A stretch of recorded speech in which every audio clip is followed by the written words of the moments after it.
And at this point, I go live and I have to start editing myself so you guys don't get me kicked up off of here. But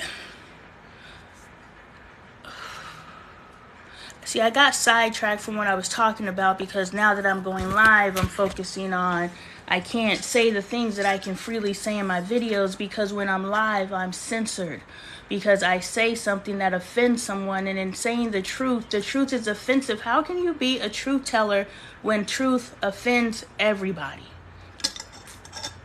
Just because this specific truth does not offend you does not mean that there's not truth out there that offends you.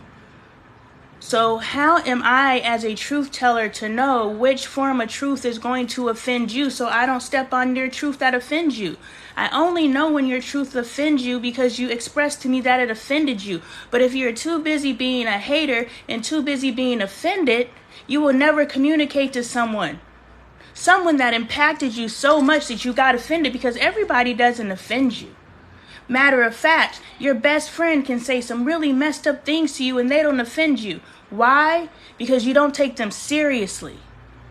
Ooh, this one's gonna hurt. But you don't take your best friend seriously if you allow them to abuse you. The same language that somebody else, your true best friend is your enemy. That's why your enemies want to be you, because they identify. Listen, I'm not telling nobody to do nothing, but I just want you to pay attention to this. Think about, boom. This is the motherfucking truth, because my sister, I call this woman my sister, tried to fight me in cosmetology school.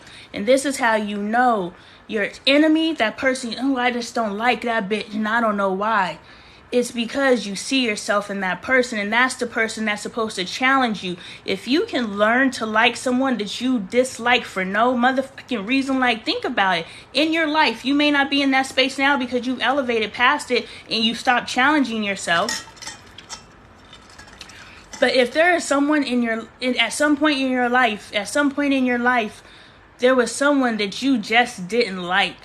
I used to not like my best friend's friends simply because they were my best friend's friends. And I was coming from a competition space. So that's not a good parallel because that's a different situation. I was just being a hater and insecure. That was bumping up against something else inside of me. But what I'm talking about, when there's somebody, ooh, girl, I used to not like you. You know, whatever. I don't have to explain the situation. If I got to explain the situation further in this instance because I don't have the language to explain it, which means I'm not here to help you. I'm not the teacher for you to understand how your enemy is your best friend. If you can't understand how I'm saying it at the level that I'm saying it, then this means that this message isn't for you. But if you understand, this message is for you. So let me get to the message. Okay, I'm getting to the message. The reason why your enemy is your best friend is because you see yourself in them. The reason why your best friend is your best friend is you say it's so easy to be around you. Why? Because you truly can't relate to them. All of your bonds are superficial. Really, I'm not in your relationships. You have to identify your own relationships. But I understand as I move into more authentic relationships, my superficial relationships, which were good relationships.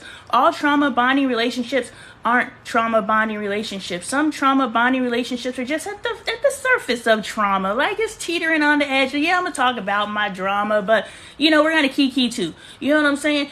The trauma bonding relationships are in the extreme depths of this extreme, like, toxic toxicity, are the ones where we can't talk about no bright spots in our life. We can't celebrate each other at any capacity. Like, that's the real fake love. Everything is, hold on. Get your merch at LonnieTaylorArt.com. Everything is a sliding scale. Everything is a sliding scale. And so if you, that was an old message. Those are in my videos. Friends, trauma bonding, sliding scale. So the level of trauma bonding that we allow into our lives is a sliding scale. And so we're like, well, if we just stay from the extreme of it, then we're safe. But again, that's a sliding scale as well. What's the extreme of trauma bonding? For your extreme for trauma bonding is your extreme for trauma bonding. My extreme for trauma bonding is my extreme for trauma bonding. So we can't say what that is. And when you get to a space in your ascension where you can say, you know, everybody has their truth. You have your truth, and that's true. Everybody has their truth. But what I receive is everybody has their methodology, their pathway to the truth. But at the end of the day, the truth is the truth. The truth is not subjective, correct? There's an absolute truth. So we know there's an absolute truth. Oh, shit. Shoot. Ow. I wasn't supposed to be doing this. I'm supposed to be cleaning and studying for my massage therapy certificate. Check me out at the Wellness Center. Here. There's the scanny thing. I don't know how that works, but there you go. Mind, Body, and Beyond Wellness Center. Come check me out. I'm going to be teaching every Thursday after the 1st. I'm going to be doing an evening with Lonnie. I'm trying to get us some light. Hold on, y'all.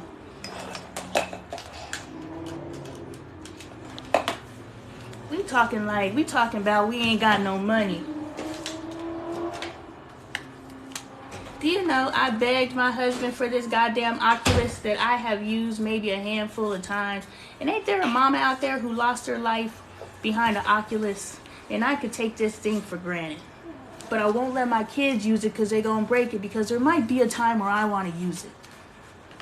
I want to use it. I won't break it. Let's think about how we create this poverty mindset in our lives.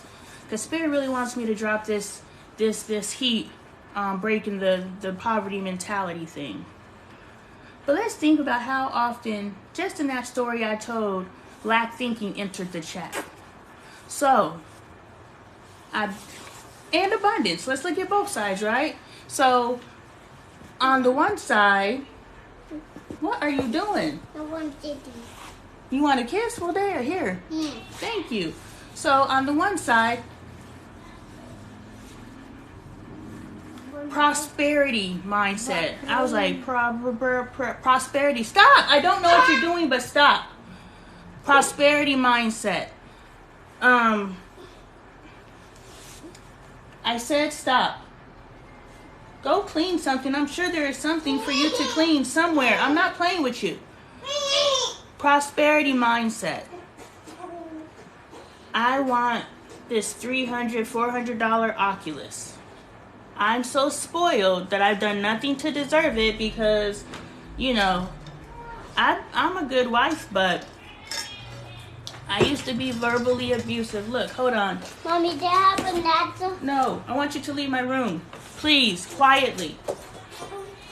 I bought this book a long time ago, but I looked in it, but right now I'm reading 19 books at the same time. I like to point that out because I'm damn proud of myself. People are like, you keep saying you're reading 19 books at once. Yeah, because it's something I'm proud of. Why can't I talk about the thing that makes me proud without you looking at me like you keep saying that? Well, that's what I'm proud about. The thing is, I'm going to have another pride point in about 5 minutes. In about 5 minutes, I'm going to have something else to be proud about, and I'm going to talk about that. And then in 5 minutes more, I'm going to have something else to be proud about, and I'm going to talk about that. Do you understand that I am constantly looking for ways to impress myself and to make me be like, dang, Lonnie, you leveled the fuck up? Do you understand? So if you are not going through your life looking for ways to impress yourself, who else are you out here impressing? You out here doing all these outward gestures, and that's why it starts feeling like work over time. It feels like, damn, this is a motherfucking job. You're not submissive because you are submissive. You're submissive because that's what a good little girl is supposed to do. And now you have trapped yourself in a relationship. Boom. This is why you're unhappily married. You have pretended to be something, and this is the heart of the mask. You know, whatever I just said, I don't remember what I said, but this is the heart of the mask where you become something to achieve a goal. So in your mind, you don't even think you're masking. You think it's your authentic self. But in reality, you became what you needed to become in order to achieve your goal. But you did not evolve and change at the heart of you. So now once you have achieved the goal, and if the goal is to achieve another human being, That's a big motherfucking deal. So if you achieve that human being and then you wake up to your next thing that you want to achieve, and if what you achieved prior does not align with what you are now trying to achieve, you now must shed. Just like you shed everything. The only thing is, the things that you shedded the first time didn't matter. Your old family, i.e. your birth family, that don't matter. I could shed that. You know, your high school boyfriend or girlfriend, I could shed that. That shit don't matter. All that kid stuff, because we raise our children so superficially, let's eat this shit so we can stop it. Because we raise our children so motherfucking superficially, if you like the live, share it so people can also get blessed from this. Anyway, because we raise our children so superficially, they don't value us to the point where we are so much a part of their lives that when they turn 18, they don't shed us. Our children literally shed us. They go and find their own family. They go and create their own families. You've done it. And you say, fuck them. What was your childhood experience? Because look, we're already talking about the sliding scale. What is your childhood experience where you can look back at your family and say, fuck them? Like, oh, my childhood was okay. How come you only go home for holidays then? Because 360 some odd days out of the year, you say fuck them to your family. What was your childhood like? I want my children to not even want to leave. Honestly, my 18-year-old, she keep talking about, man, I want to move out. I was like, I can't wait until, you know, your move out is 10 steps away from my doorstep because we live on the same property. You know what I'm saying? So it's just like, I want my children's bond to me to be so fucking tough that they never want to leave. And if you're raising children who say, fuck you, because my next goal, my next vision is a whole nother family for myself, then you're missing some steps. And I had a really good point before I lost that point. But anyway, a couple years, hey Harvey, babe, I just been living. I know, I feel your energy, sis, but I just been living. I know that you're there, and you will always be there, no matter what. If we fall out of communication, you are always there, okay? I just been living. I ain't even answering comments on my own fucking pages right now. I just, so much is just happening, and I just don't want you to take it personally. Thank you, babe. So I bought this book because I knew a long time ago I was an emotionally abusive spouse. I'm not in the emotionally abusive relationship. I am the emotionally abusive relationship. I bought this book years ago. I never read it, but I knew. Something inside of me knew I was messed up, right? But I wasn't willing.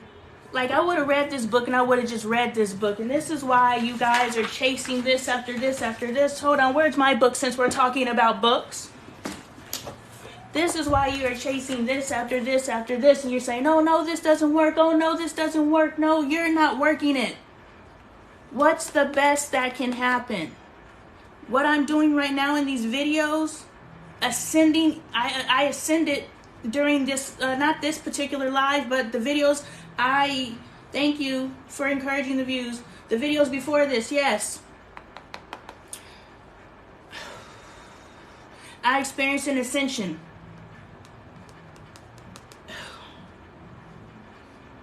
Anyway, I'm going to talk about the book because I don't remember what I was talking about. But anyway, I wrote this book. I'm trying to draw it back. And I get embarrassed and I get pressured because I'm like, but I'm the motherfucking show. If it takes me two minutes to figure out what I was talking about so I could tune back into where I was, because look, I'm the human radio. I tune into the frequency of the room. And when I say I tune into the frequency of the room, who's on the live presently, yes, you're in the room. But also, who's going to rewatch the live on Lonnie Appleton Live. Those of you who are going to rewatch the lives there, you're in the room too.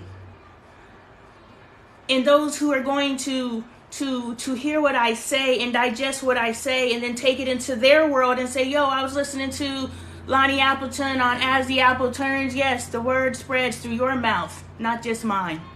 Yo, I was listening to Lonnie Appleton As the Apple Turns on TikTok. Make sure you follow her, support her on YouTube. And this is what she was saying. What you think about that? And now you done sparked a conversation with your friend.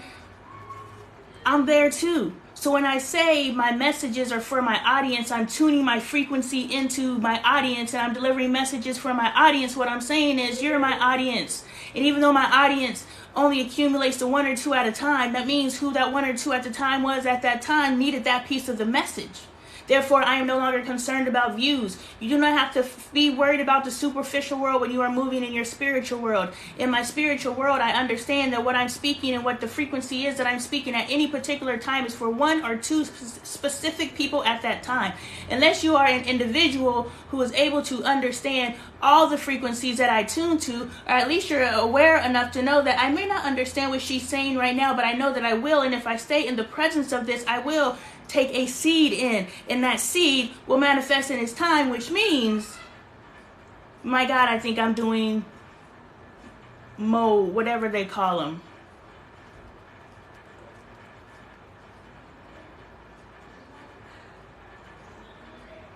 It'll come to me. It starts with an M. Because I feel the energy flowing through the palms of my hand. This is the energy when I'm about to do Reiki. Hold on. Oh, yeah, I feel it. Ooh. This is the energy when I'm about to do Reiki. I need to pull up. I was about to do a Reiki session the other day. My first distant healing session, y'all. I'm about to do my distant healing session, and just suddenly I start downloading a very combative. I wasn't arguing with my husband, but it was a very combative message towards my husband about how he needs to get his motherfucking mind right. That the reason why we are stuck in this financial space and I have to get a job is because he won't get his mind right. Can you shut my door, please? I'm sorry. Can you please go? Can I kill it? No, go tell somebody else to kill it. You kill it. I did. I'm so upset that you get this scared about bugs. Go into another room. You don't even have to be in the same room as the bug. And you go outside and play with millions of bugs every day and you don't think about that? You ain't scared of those bugs, but you scared of one that made it into the house? That bug's a G. That one was like, I'm about to go in there. Don't go in there. No, I'm about to go in there. Yeah, I'm about to go in there. That's the same bug that's right under your trampoline right now and you ain't scared. Won't you stop thinking and lack thinking? Stop worrying about that one little bug. You ain't worried about those millions of bugs out there.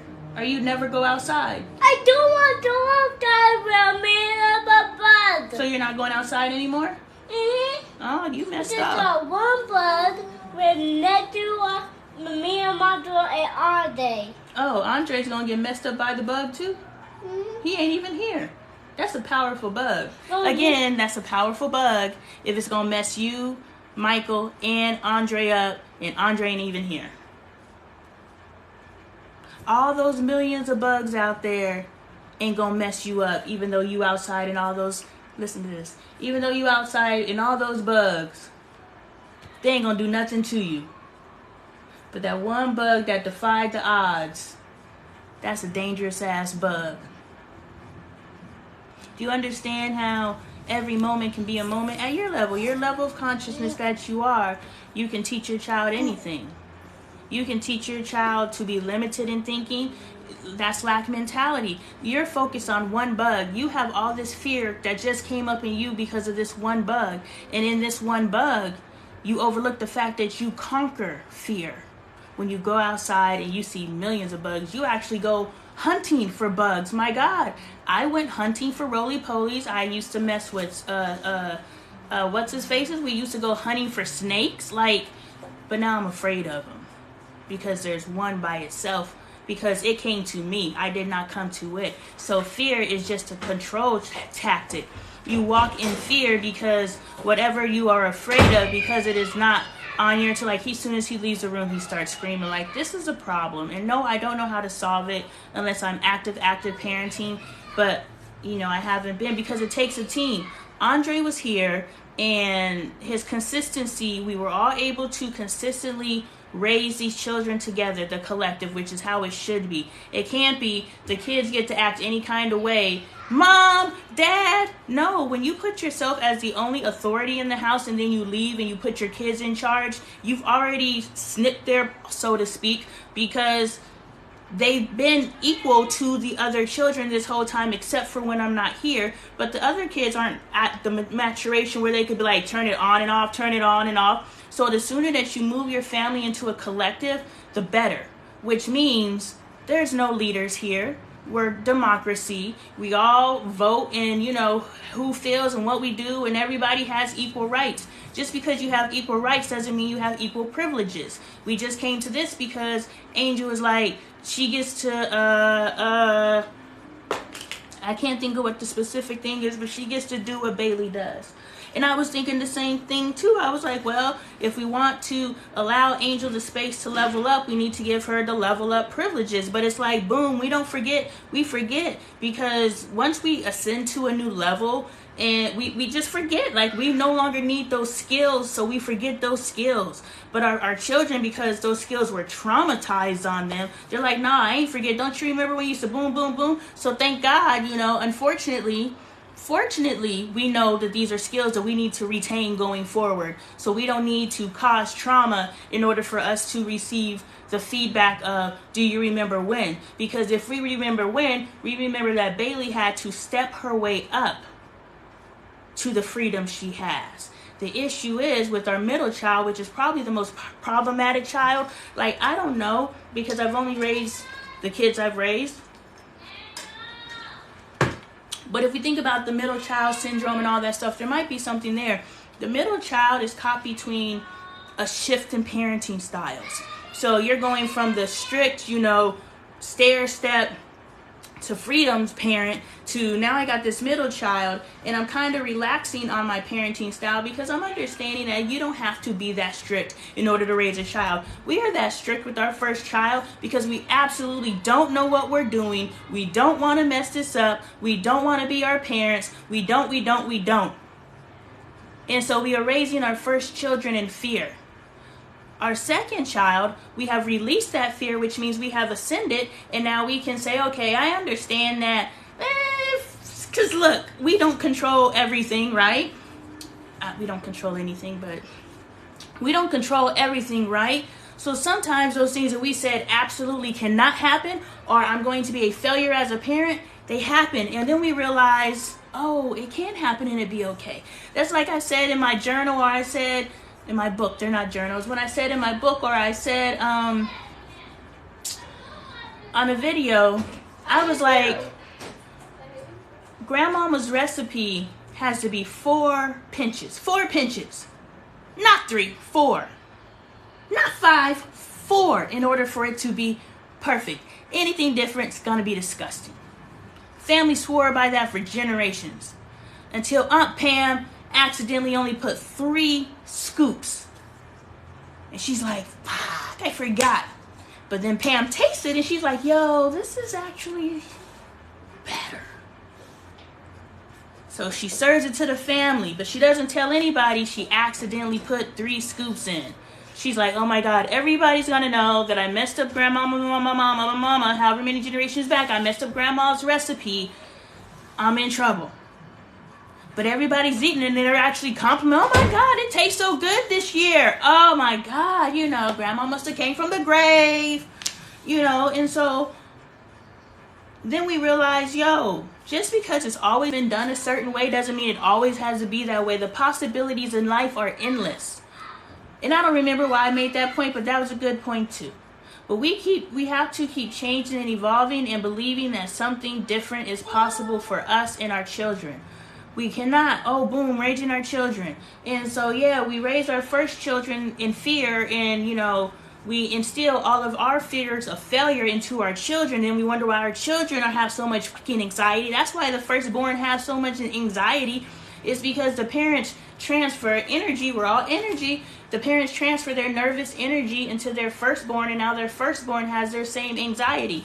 And then the secondborn, they realize, okay, boom, that's where we were, that sometimes some variations can be made and still be successful, i.e., when I become a parent, I'm going to be this parent. And then when you get married and you are constantly fighting, you're not fighting because you can't agree on a parenting style. You're fighting because when I have children, I'm going to raise my children this way. So you are fighting against your identity.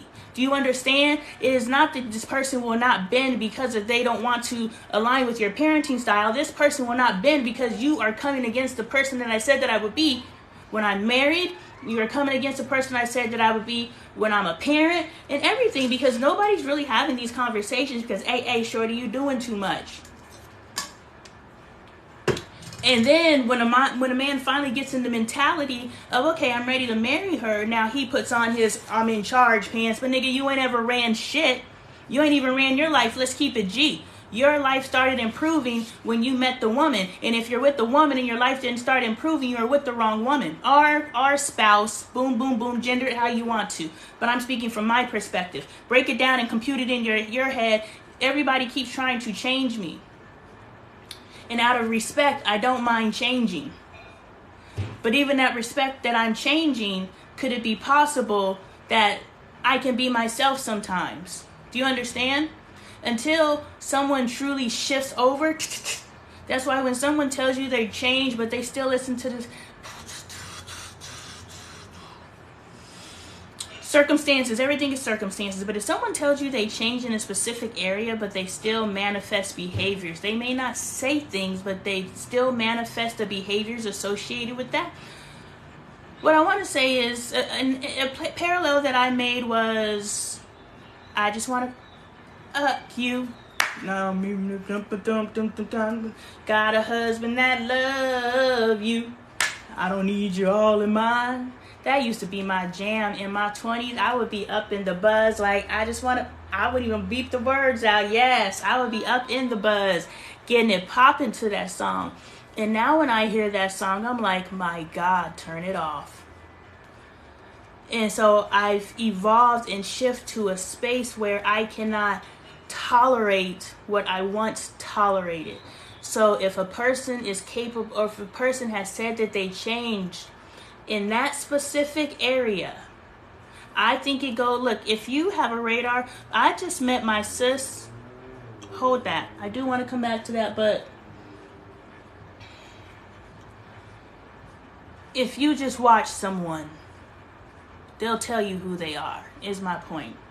Just watch someone. And if they said that they changed, the behaviors that you identified, thank you for helping me tie this down a little bit further. The behaviors that you have identified associated with that behavior, that specific behavior, and you've been watching this person not to catch the behavior, but to catch the manifestation of the behavior. That is what you're watching for. Because they're going to move the behavior around if they have not changed. The energy of the behavior is still there. And you know that because you're watching the manifestation of that behavior. And that's how you know if someone changed.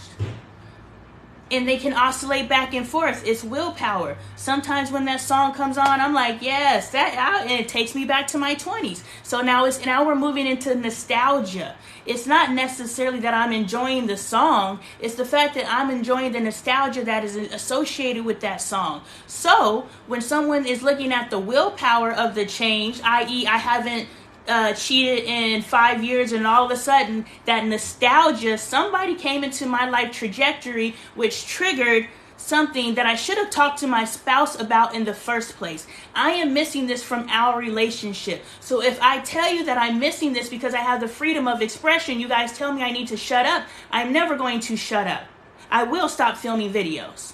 But I will never shut up trying to get my husband to understand where I'm coming from. I will never stop revealing my inner truth to my husband. I will never stop encouraging him to reveal his inner truth to me. But what I must understand and what I must receive is receiving my husband's inner truth.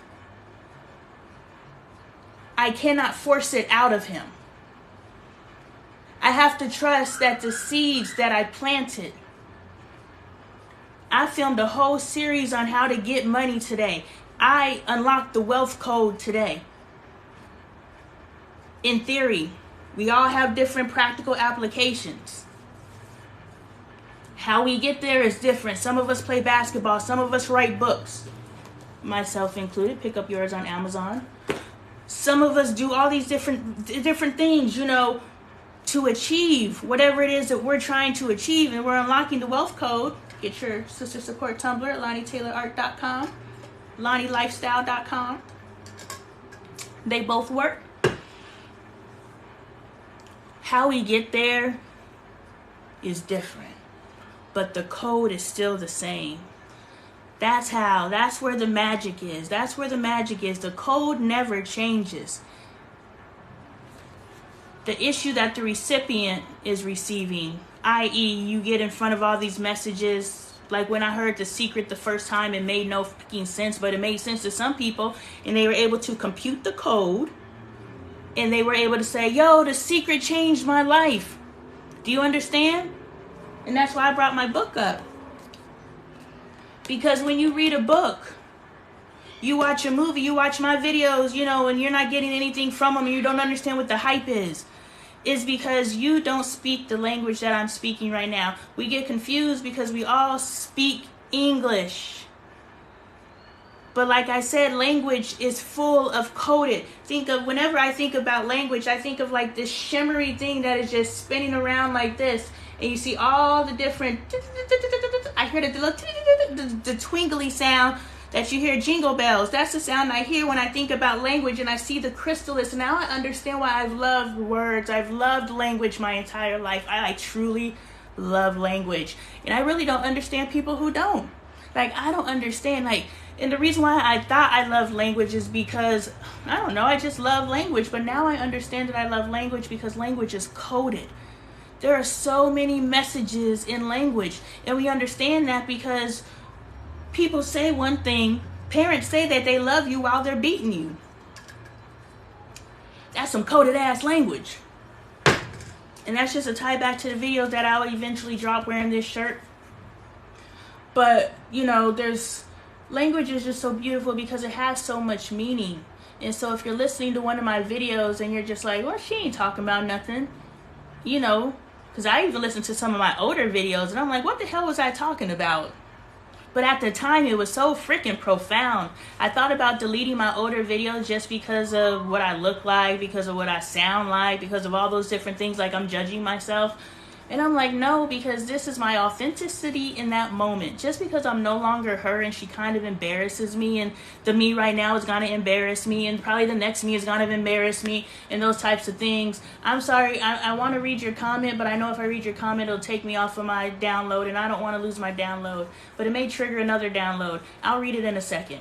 Anyway, so I judge all the versions of me, and I need to stop that because that's what was boom. Yesterday at the shop,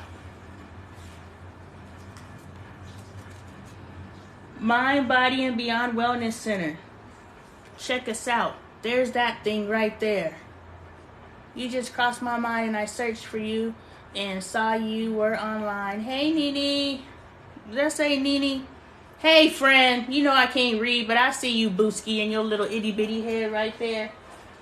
Check us out. I was talking to old girl. She's a card reader. She does tarot. She's the real deal. She's Legacy Tarot. You said my name correct. Okay. She's Legacy Tarot, so she's doing these readings, and She knows the crystals, so she knows the crystals. When I tell you guys, y'all need to get down to the wellness center. If you're in the Phoenix area, if you're not, you need to take a trip to this wellness center because, all I can say is the real deal. And if you know I'm the real deal, then you know that I have been authenticating these people. I literally have been watching these people, and that's what I told sis today. I was just like, yo, I've been watching to see, and yes, you human. We're in human bodies, so we are going to human from time to time because we're trained to human.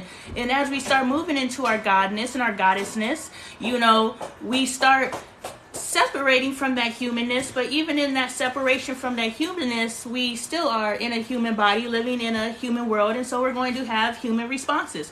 So I've been watching my good sis, right? And I be seeing her, and I'm like, okay, would a God act like this? Would a God stop? I don't like that you're always touching me. I'm sorry that you got hurt, but you just get up and you start touching me, and I don't like it. Why did you put me up? Because I told you to stop. Stop touching people. Express your happiness to see people in other ways than touching people. You need to be an arm's length away from people. Do you understand? Okay. Okay, show me you understand by doing it next time. You only ask one. Yes, you always play the victim so well instead of owning your stuff and leveling up. That's the problem. Can I have a nap? Not right now, because you're trying to move my stuff. Go ahead. Oh, your ouchie don't hurt no more suddenly? It do, but you can overcome it for the snack. Can I have my computer, please? Play games if you want to. Thank you. That in itself was lack mentality. Because if money ain't a thing, I could go get me another one, right? Because why did I say play games if I want to? What was the motivator behind that? And that's how we'll know to level up.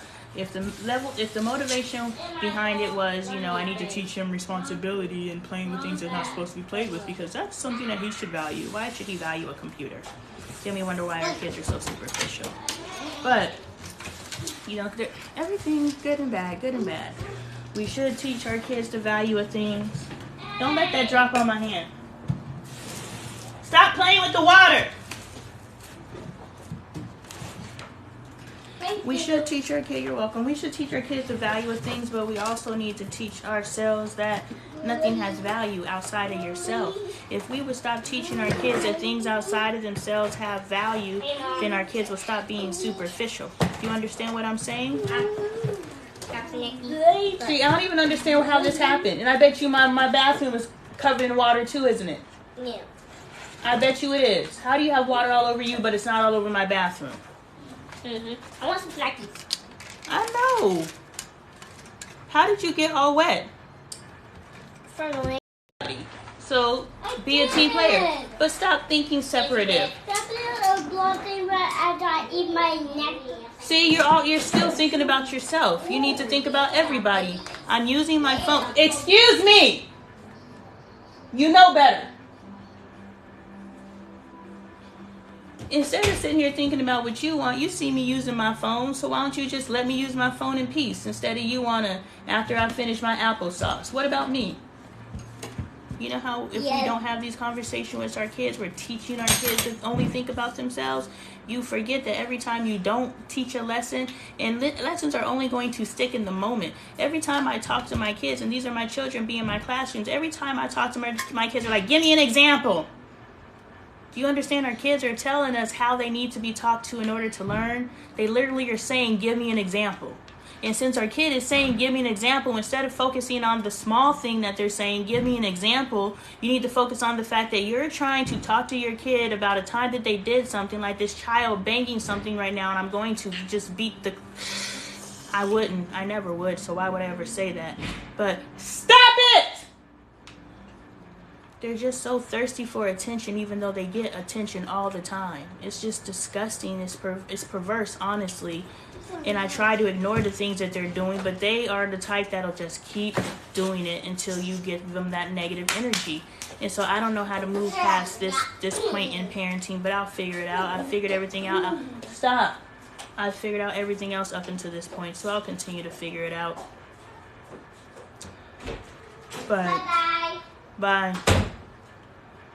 But the thing is, I don't remember what we were talking about, but we're missing in parenting is that our kids are communicating back to us. Our spouses are communicating back to us. Like Dre is telling me when I'm being disrespectful, but the energy that he's telling me I'm being disrespectful under, I mean to be disrespectful. So for you to tell me don't talk to me like that, you're being disrespectful. Well, I'm talking to you exactly how I am getting my point across. Oh, you feel disrespected? Great, because that's what I meant.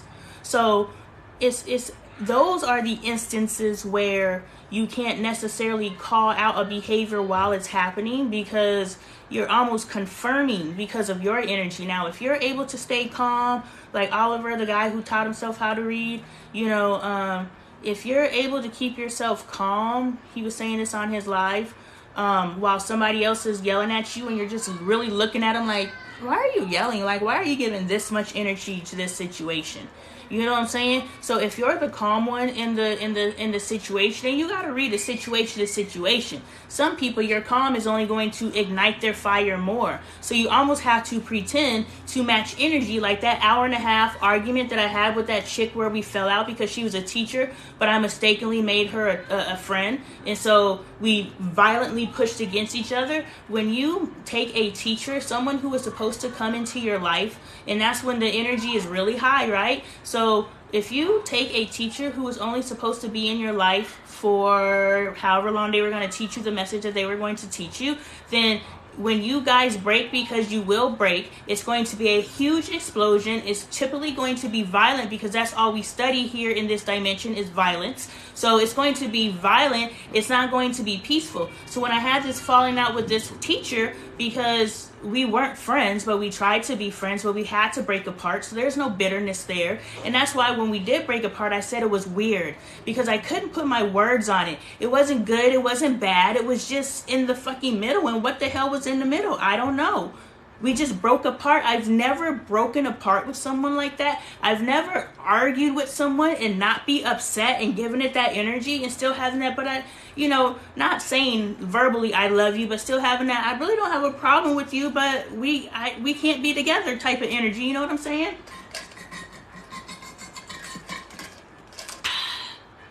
It was the weirdest shit in the world.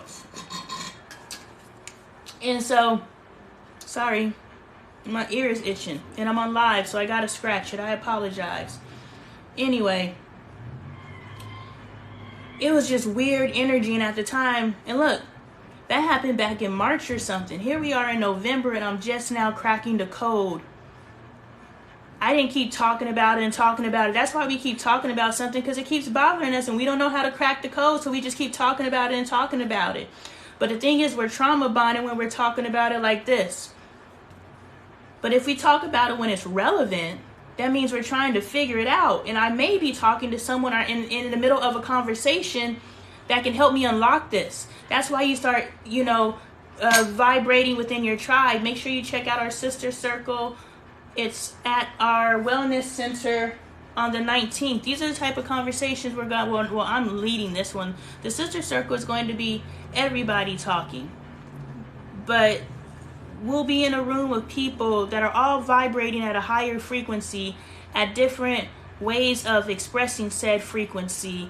And like, if you've been looking for a vibe, if you are out here and you are feeling alone, I found the vibe, y'all. I literally was sitting on a street corner, and Malaysia drove by and was like, Lonnie, first of all, she went to the chiropractor. Let me tell you this beautiful story. But first, let me tell you how to get your tickets. They're $55. I'm manifesting 30 people. So, Mind, Body, Beyond Wellness Center.com. Get your tickets there. November 19th from 2 to 4 p.m. We're doing the sister circle. And then after the first, every Thursday, I'm going to be teaching like one of these theories that I have. I'll actually be teaching it down. So now you can start understanding. Wouldn't you like to be able to just sit on your bed and figure life out? And you don't have to figure out everybody's life. That's my job. You just got to figure out yours, which is also my job. Because once you figure yours out,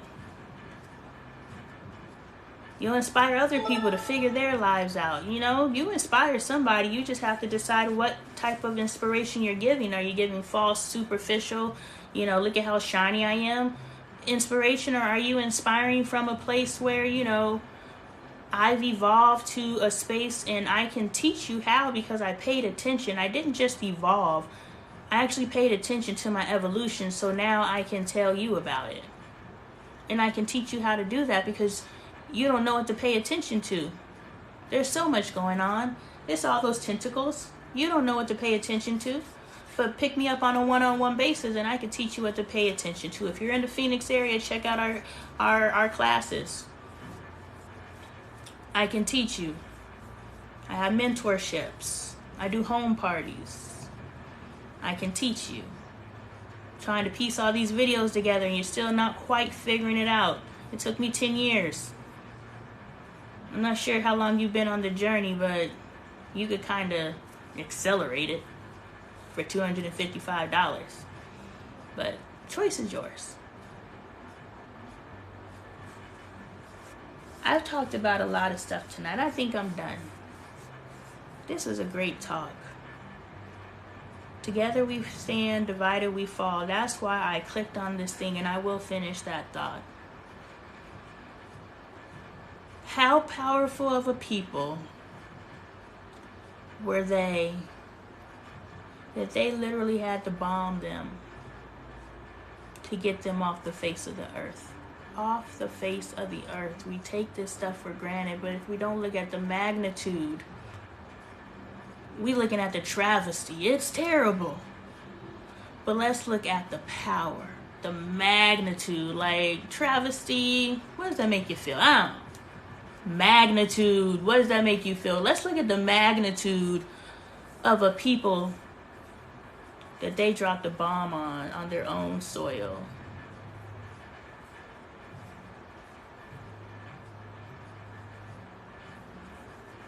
That's what's posting through y'all's veins. You know what I'm saying?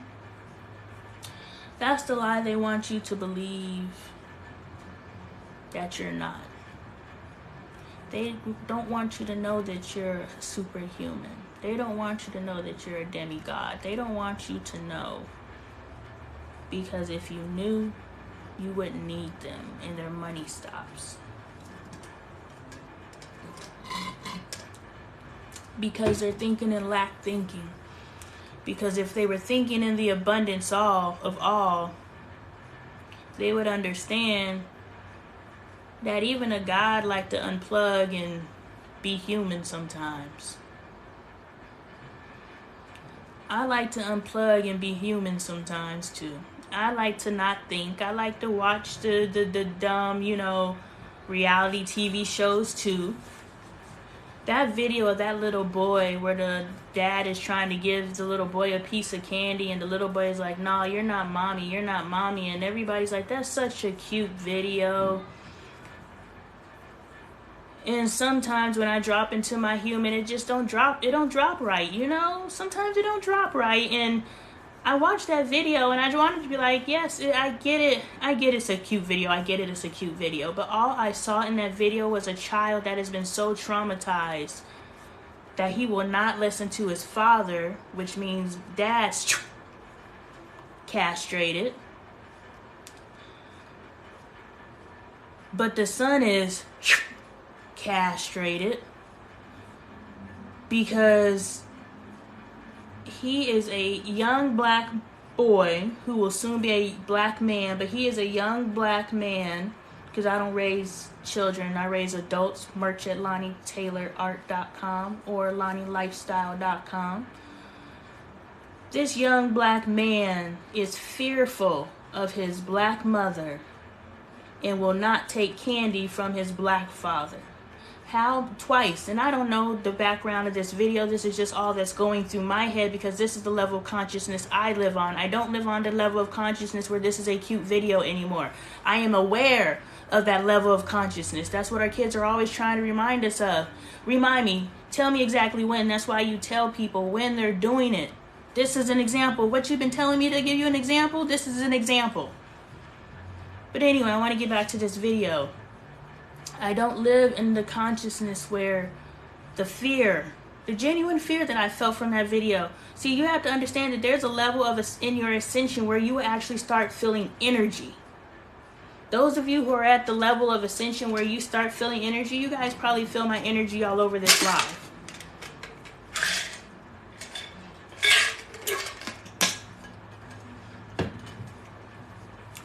But the level of fear that was coming off of that video from that little boy, in the fact that the dad wasn't embarrassed by it.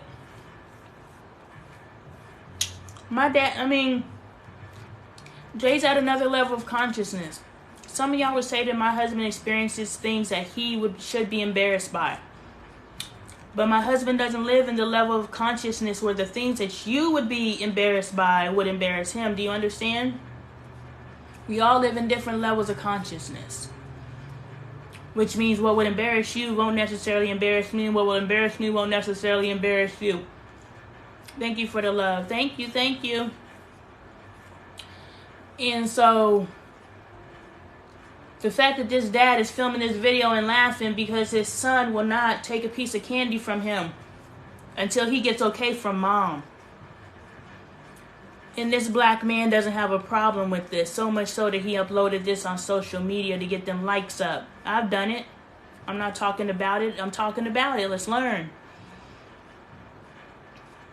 Now, if he put the video camera down, and after he put the video camera down, because the conversations need to be had. They don't have to be had in front of the camera. That's where we're missing it. I have the conversations in front of the camera to show you that the conversations are possible. Not for you to ruin your life by having that conversation in front of the camera and it blows up in your face. Everybody's not my husband. My husband has to have the capacity to be able to have these conversations that we have in front of the camera in order to show people who have never seen that this is possible. Some people have never seen that healing your relationship is possible. Everybody that I have known has only known terrible unhappiness in their relationship. I didn't know a happy relationship was possible until I met my husband. And at the level of consciousness that I was at the time, I was happy. But the level of consciousness that I'm at this time, I am not happy. I am now, presently, as I speak to you, but we just came from a patch of unhappiness. And I captured some of those moments because I need you guys to understand, in order to go to the level that you choose to ascend, perfection is possible. You can have it all. I am in the midst of giving myself everything that I've ever wanted. And it's not me talking that, yeah, y'all are watching this shit happen. I started this thing, and I know to some of you it's nothing. But those of you who understand, I started this thing sitting in this bed, trying to capture moments between my family so I could show the people and be like, yo, you know, life is lived in moments. Everybody's waiting for this vacation, or everybody's waiting for this, you know, raise. Everybody's waiting for this relationship. Everybody's waiting for this thing to be happy, to feel complete. But what you understand, you will never get to that feeling of that moment unless you learn how to have that feeling. You can't all of a sudden be happy if you've never been happy. Does that make sense to you? That's got to make fucking sense if you have never truly been happy. Capture that fucking feeling. Pay attention to how it feels in your head, in your throat, all your chakras. How does happiness feel in your body? And then once you realize how happiness feels in your body, capture it again and again. And now you know, I think I'm happy. Hold on. Am I happy? Nah, this ain't happiness. You stop getting duped in life because you've identified what happiness feels like to you. Do you understand? I am extremely happy in my life. And when something needs to be recalibrated, i.e. my life needs maintenance, we cannot expect our life to not need a tune-up. If you are constantly evolving and changing and being used, you're going to need a tune-up at some point, right? That just makes sense. We see it in our fucking cars. If we don't take care of our cars, they fall apart. If we don't take care of our houses, they fall apart. If we are not taking care of our relationships, they are falling apart. And that's gotta be fucking logic at this point. And so, when I'm trying to come to my husband, I'm like, yo, we need some maintenance. We need some help. He's like, man, how it's always been working, it's been working. It was. But now that I know that I can ascend, now that I know, do you think I'm going to stay the same?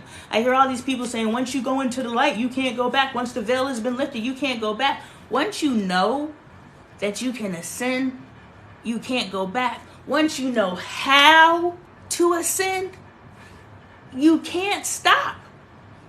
Like, the world that I live in, y'all, I don't even identify as human no more. Like, I don't care how y'all receive that anymore. Do you understand? I don't care how you receive me saying I'm not human. I embody goddess Isis. Yes, I have wings on my back. And yes, I can heal you through this video. Go on and book me. Podcasts. Go on and book me. Speaking engagements. Go on and book me. Because this is what I'm delivering. If I have the power, I'm going to give you some of that.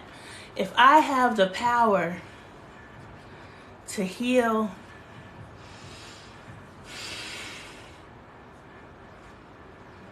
let me know if you felt that. If I have the power to heal over video, imagine what I could do on a stage on mass levels. My voice is a vehicle of healing. My insight, my mind is my vehicle of healing. My heart, my chakra, even my sex organ is my vehicle of healing. Yes. Use this as a vehicle to heal your relationship. Don't do it in a form that's resentful. Don't do it in a form. Make love to your spouse. If you are struggling, make love to your spouse. Like, for real. I asked Dre this the other day. Thank you for loving the live and sharing the live. I asked Dre the other day. I was like, do you think that we can hit reset? Because yes, I don't like your family. I never will. We come from two different places. And in the past, it's been an elitist attitude. But now that I know that I'm not even human, hey friend, now that I know that I'm not even human, the fact that I have tolerated what I've tolerated and maintained my sanity is like, yo. So yes, the way that it manifested is in a lot of masculine, your family energy. I know, my bad. But, it's real. Like, we're not the same, like, in a major way. Everything's a scale, right? Sometimes things are, like, really, really extreme, and sometimes things are, like, somebody asked, they were like, no offense, but is he gaslighting you? If you read this book, well, not this book, I don't really like this book, but at any point when you've reached a point in your ascension where you're just looking for information, it doesn't matter how the information is packaged. Do you understand? I say, do you understand? Because I know that I'm speaking a coded language and some of you don't understand, but some of you do. And some of my words are going to go over your head because you haven't reached that level in your ascension. So you're going to be like, I don't understand what she's saying, but I also say, do you understand? Because that ends a point. Because I ramble a lot and I get lost in thought.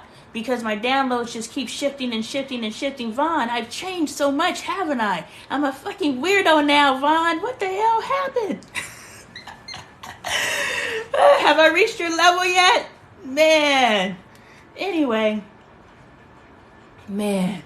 Thank you, Vaughn. We still gang, sis. We still gang. No matter how high I get, and I told Carby when she hopped on before, I was like, I know my behaviors have changed. Thank you. I know my behaviors have changed, but understand that change has nothing to do with you and it has nothing to do with our relationship. It's just that I have evolved to a space where a behavior that I was displaying before that was a symbol of friendship is not an expression that is in my framework, I can't think of the word. It's not a part of my life right now. I'm not her anymore. I've evolved to another space, but that does not mean that my love has changed for you. That does not mean that my support has changed for you. It doesn't mean that I'm not still cheering for you. Even more so, because of our bond, I will cheer from you from the highest echelon, but for me to get to the highest echelon, I must change. So for you to want your friend to stay in a specific space because you are not evolving at the same rate as them, because I have figured out how to evolve, which means I am pushing ascensions. I am pushing myself to higher echelons.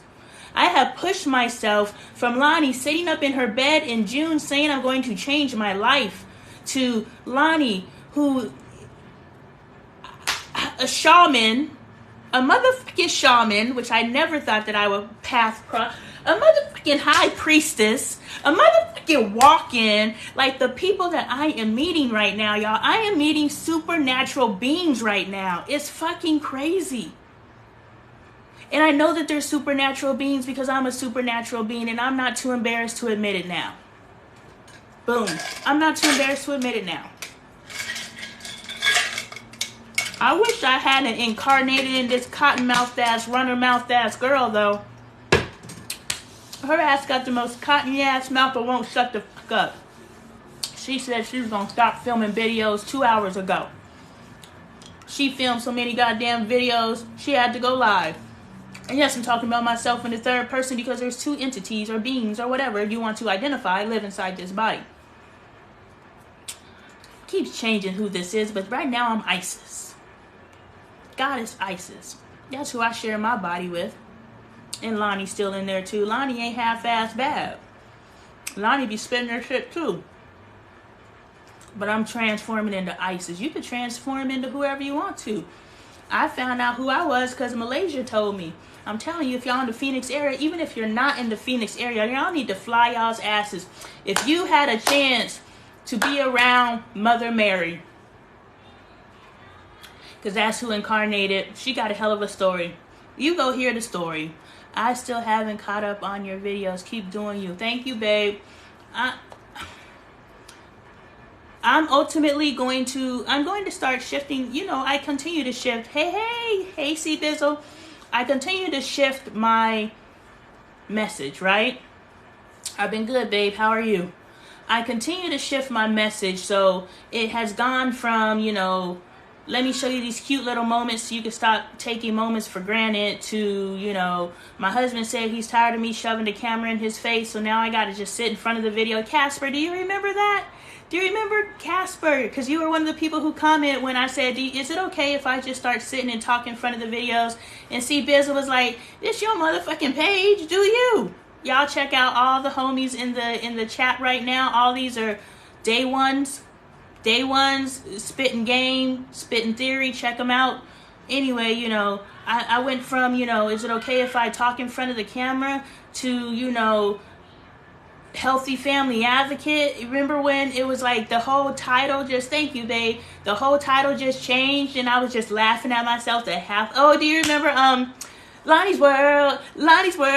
See, that's a moment between you and me, Casper, because you were like, you know, you need to keep that, you know. So it was the evolution. Do you remember all of that? And I'm not going to have to go step to step to step, even though some of those steps are private moments between us. Those are personal moments between us. And so I went from that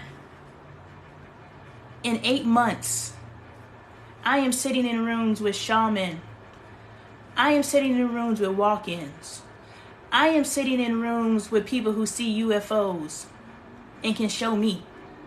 I am sitting in rooms with people who can move objects with their minds. Now, I really want to ask them to see it, but you know, they ain't no parlor trick, but I believe it. Why? Because I believe I can move things with my mind. It's beautiful. I haven't moved anything with my mind, but have I consistently tried? I read people's minds. I have telepathy. You know, I can heal people through energy. I can send energy through video. I can do all of those things. I can get a black woman to listen. That's a motherfucking superpower. But anyway, that was a joke. That was a joke for those of you who didn't understand my joke.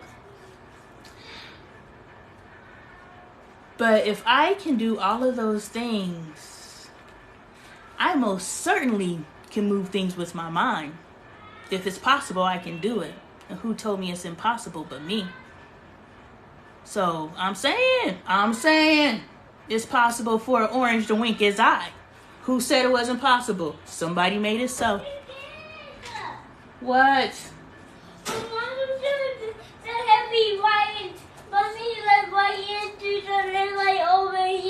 Okay, well tell Michael not to hit you. It's not nice. Keep your hands to yourself.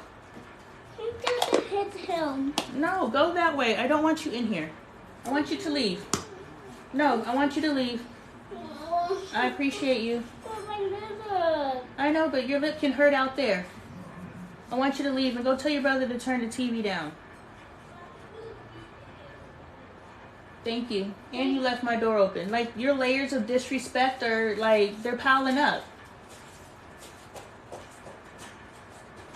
Thank you, dear. You want to buy? Bye.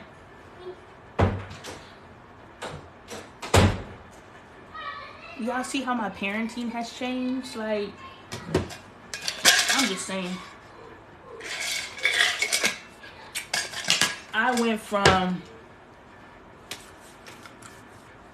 talking about I don't want to get a job. Okay, I'll get a job. Don't make a choice here. There's no choice. I'm upset that I have to get a job. Sitting on a street corner.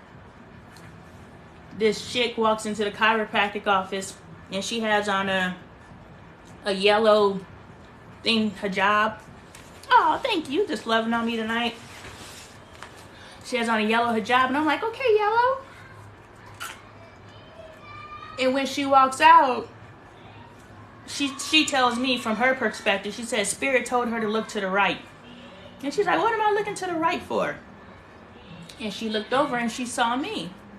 And I'm facing this way, so I don't see her. But the woman that I'm talking to, which how I ended up talking to this woman, I shared in the video where, I don't know, it's the last video I posted.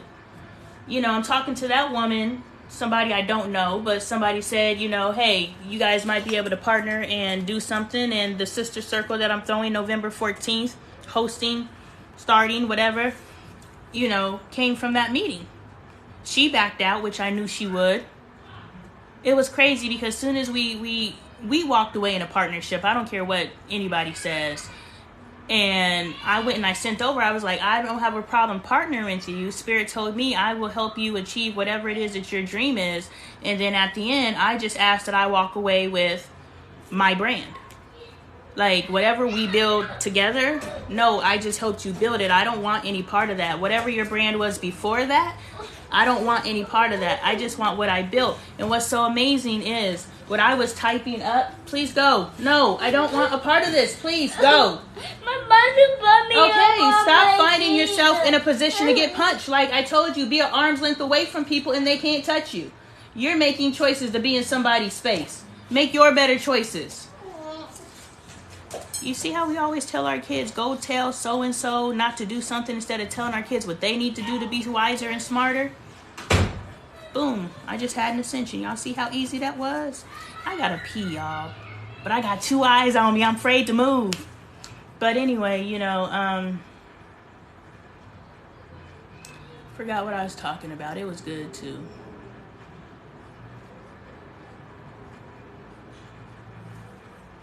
So I'm sitting on the corner with, oh girl, oh yeah. Yeah, when I typed up this message to her, it was weird when I was typing. I was like, Lonnie, why the hell are you typing this? It was like all this, hey, how you doing? It was almost like legal jargon, even though I don't know legal jargon. Okay, I love you. Bye, C Bizzle.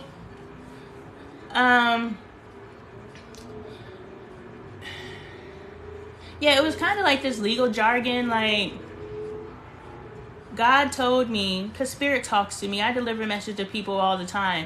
And in the past, you know, when I was like, just ask me a question. If you ask me a question, I will download a message from your higher self for you. Like, that's my gift of the Spirit. Like, everybody who's ever talked to me, if you slid in my DMs, oh, Nene, you still there? No. Okay, I haven't had time to do your book. But yo, any married couples out there, do you want any married couple, or you want us specifically? Because I can rally for any married couple out there that wants to volunteer to help Nene do a focus group on her. I think she needs about 3 married couples. She needs about 3 married couples who, so y'all see Nene. Do you only want married couples or do you want people in relationships? This is how we build our tribe and we build our community. I may not be able to show up for you, but someone in our community should be able to show up for you, because that's what community is supposed to do. You want people to show up for you, you need to show up for others. So either is great. So Nene needs 3 couples who she can, she has a game or a book, and she needs, I'd bring you on, but then you're going to start talking and we ain't got time for that. But I love you, sis. I'm promoting you, but I'm letting you know this why I ain't like, she could just explain it to you, but then we're going to end up in a loop. Anyway, yeah, it's a book, but it's marriage boot camp.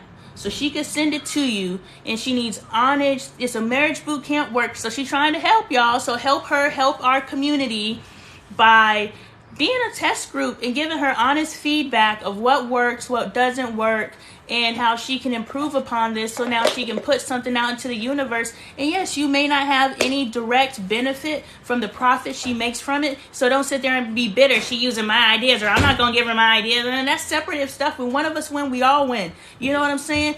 But sit and have that pride point that, you know what? My feedback helps sis win. My feedback not only helps sis win, but my feedback helps sis create a product that helped other people win. All these people are winning off of your willingness to give another person some feedback on some and he like didn't hate. Wasn't no crabs in the barrel ass stuff. You know what I'm saying? So be a G. If you were really out here being a G, be a motherfucking G. And support your next man. And you don't choose to support because I know you. I choose to support you because I am you. We are fucking each other. Y'all don't understand that? My God. It hurts me. Mommy. Mom. Y'all take that energy.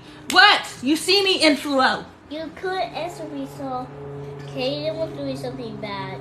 Okay, later. You guys can so correct. No, stop trying to get a moment.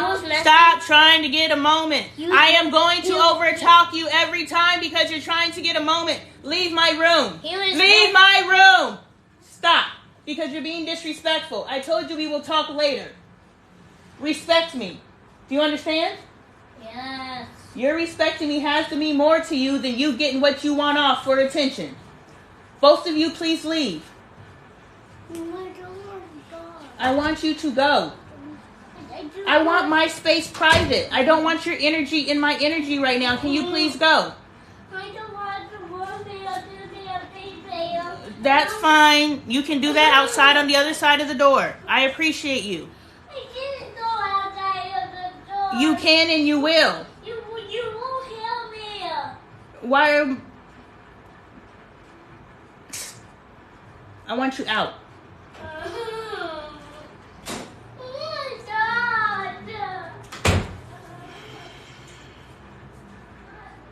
All right, y'all.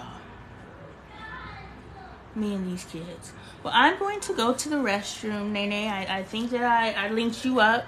You know, I got you what you need.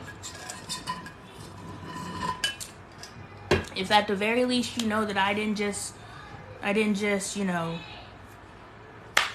forget about you. I didn't forget about you. I just, you know, I pulled it out, and Dre was like, we gonna do this right now? And I was like, okay. And then I caught my energy off of that, and I was like, well, we ain't gotta do nothing. And I was like, I do it by myself. But I was like, I can't do marriage boot camp by myself.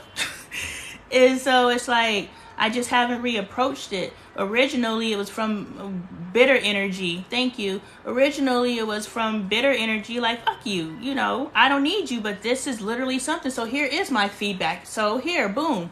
You know, this is literally the energy why couples can't, and I'll screen record this. So it's no longer my task, it's yours. Screen record this. Here's my feedback on your marriage boot camp. I sat down with are you screen recording? Let me know when you're screen recording so that I could give you the whole message. Because this is what you asked for from me, and just because it's not coming across in the way that I feel that it should come across, or you feel it should come across, okay, that it should come across, then it doesn't matter.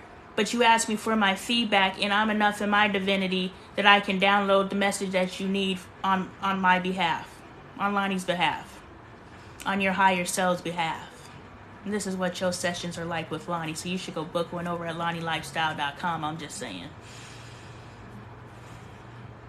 I tried to sit down and have a conversation. I opened up your book and I was like, Dre, we got to do this. I told sis off of TikTok that I'd review her book for her. And he's like, yeah, okay, whatever. And he lays down on the bed and I start reading. He was like, we going to do this right now? And I was like, well, you just said we could do it. And he's like, ugh, and you know, he gets that energy. So I'm just like, fuck you, nigga. We don't have to do it. And then I'm thinking, I was like, I need you to do this. So this is the first break in our relationship. If you cannot even get your spouse to sit down to do this, that is what you need to be focusing your boot camp on. Your boot camp is focused on, okay, you have 2 willing participants. Once you've gotten a willing participant, that's half the battle. The true breakthrough is to figure out how you get an unwilling spouse to participate in something that they adamantly or even half-heartedly, yeah, Dre will do it if I force him to do it, but there are some spouses out there that will not do it, period. And what are those people supposed to do? So now you must elevate yourself to a space where you can truly teach that message. You do not want to fake that message because you are doing more harm than good. Is your goal more money, more status, or is your goal to truly heal other people? If your goal is to truly heal other people, you must figure out how to heal. And the healing isn't in, okay, we know how to walk cohesively down this path. You know, the true healing, if you truly want to get to the root, because your target market right now is the market that's in the middle. Fuck the middle. We want to help the people who are even just trying to get to the middle, because the people in the middle are stuck in the middle because of their own minds. You cannot help them. If you are not in the space where they are able to have a seed planted in, those people are stuck in the middle. Your message should be, boom, twofold. So now you have 2 workbooks. Your first workbook from the dark side or the underbelly or the night into the day, the night in the darkness where you can't see any way out, where the only choices that you have is to walk away from your marriage or to stay. If you choose to stay, you cannot stay in brokenness. And if you do choose to stay in brokenness, what the fuck is wrong with you? But if you choose to stay, how can you get your spouse to want to even look at this workbook? People have said that I sent my video to my spouse and he won't even watch it. They won't even watch it. They're not even opening to healing their marriage, even though it's coming out of their mouth. I want to heal my marriage. I'm sorry, I incarnated in this old cottonmouth ass woman.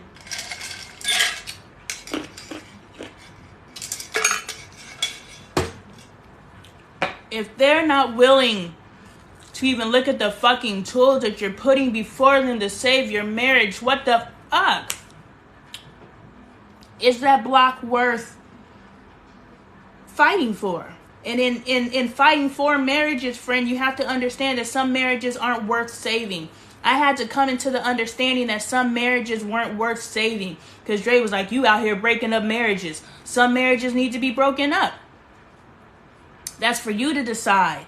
Did you create some fuck shit and you're finally waking up to the point that you created some fuck shit, and it's okay to walk away from that. So in trying to help people, instead of trying to force people to stay together, make it okay for people to walk away. Do you understand how many people would be so free? How many people would stop being miserable in this world if they could just break away? If they could hear enough people say it's okay to walk away. It's okay. Stop receiving bullshit in your life. It's okay to walk away.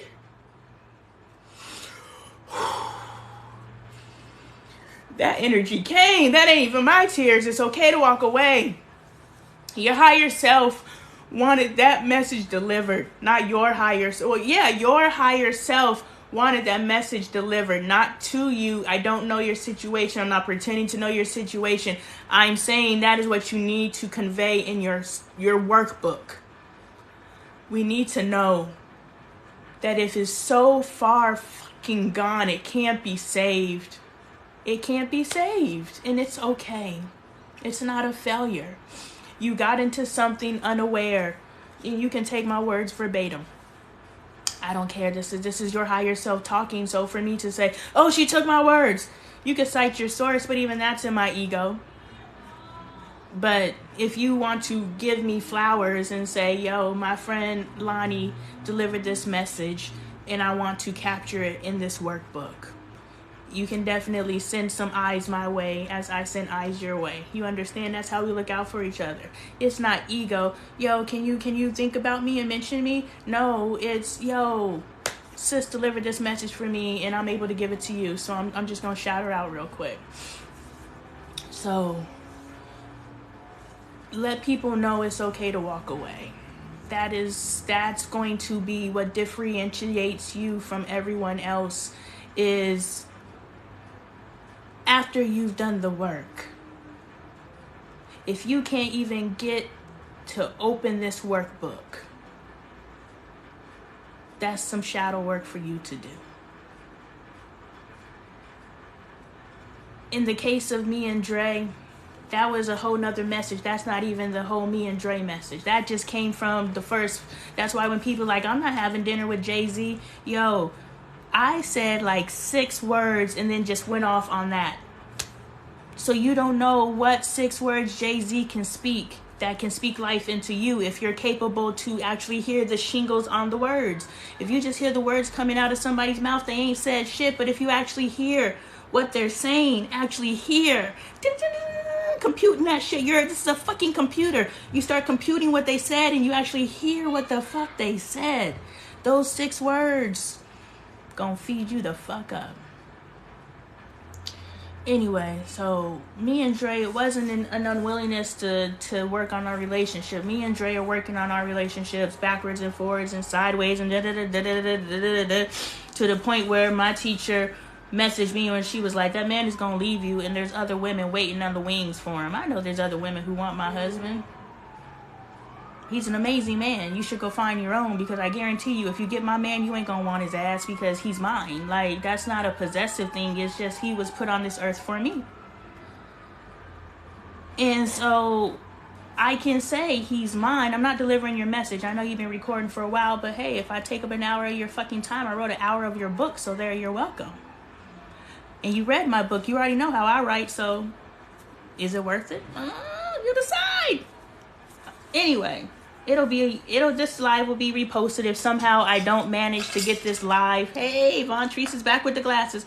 If I somehow manage not to get this live deleted, it'll get posted on Lonnie Appleton Live, YouTube. It just may post in January. Are you willing to wait till January to get it?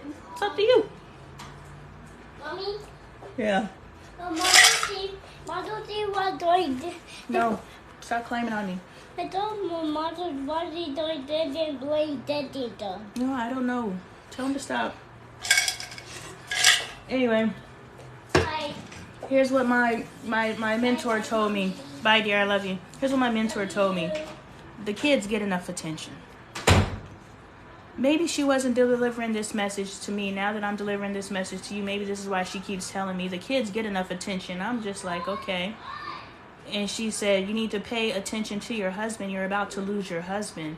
And this was sparked by, which is why I got defensive, it was sparked by the video series that I'm posting now, where I told my husband, I think I'm posting it now, I told my husband that I'm upset that I got to get a job, because I was just like, you promised me that I wouldn't have to work and I could live my life of leisure. Somebody said, you sound delusional. I was like, yeah, it's delusional to you because you ain't ever had a man or a spouse that's like, baby, just sit back and do whatever the fuck you want. I have for the past 6 years, and he's about to have one for the rest of his life. But what I'm saying is, I have had a spouse that has told me, sis, do whatever the fuck you want to. And so now that we're in a space in our relationship where I don't get to do, but God, guess where my job is? Doing what the fuck I want to. So I'm still living my best whimsical life. So why the hell do I sound delusional?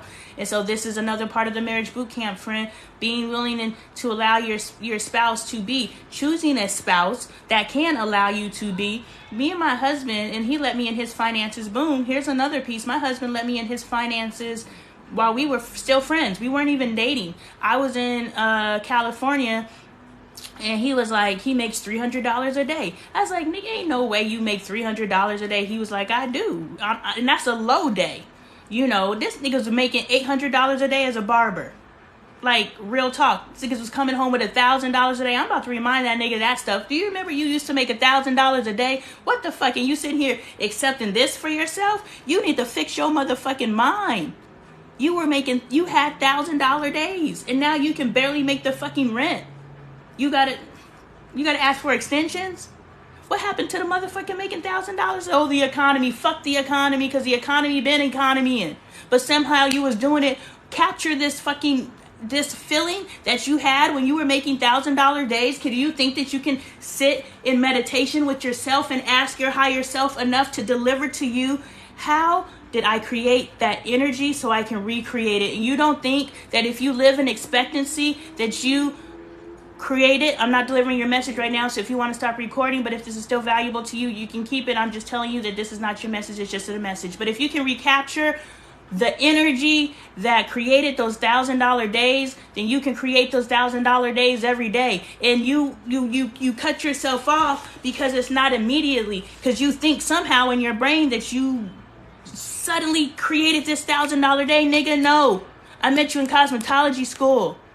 You were cutting hair in your fucking bathroom, and now you make $1,000 a day cutting hair. There was a process to that. And it wasn't just a physical skill, outwardly world, because you're a dope-ass barber, but there's a lot of fucking dope-ass barbers. My husband worked in a barbershop full of dope-ass barbers. Like, you couldn't go wrong. Everybody could fucking cut. But my husband was still having $1,000 days. Understand that shit. There is no fucking competition when you are in your lane. But understand, when you are in your lane, sometimes your lane changes. My husband said since I've known him, he wanted to get into real estate. And I was like, God told me the reason why your clientele is drying up is because you would never walk away from your clientele. But essentially your clientele has walked away from you. And so now when it is time for your calling to move in another direction and you're now moving into your new divinity, guess what? It's not a problem for you to walk away. So we have to stop looking at abandonment or disappointment or things not going as planned as a form of rejection or we are doing something wrong. But it could clearly, and whether it's on your terms or not, so fuck control. But because it's not on your terms, that separation is freeing you to open your mind up to the fucking possibilities. Because you were so pigeonholed into this is how it must be done because somewhere in my life I decided this is the way to go. But we don't understand, and I said this to my stepson the other day where he was like, his particular faith, I have to watch my language because you guys get my lives cut.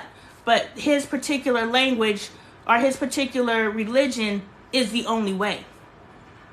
He can't listen to me because I have not read the holy book associated with his particular religion because I don't know what I'm talking about, even though I'm speaking directly from God right now, i.e. your higher self, i.e. my higher consciousness, i.e. my goddessness. Yes, I am speaking from God right now, but you doubt my knowing who God is, even though I told you the most realest shit you've ever heard in your life. But because I just said shit and God in the same sentence, you can't receive what I'm saying. But you can stand somebody in the pulpit talking like this, and you can listen to them talk like this, and for somehow that fucking is God.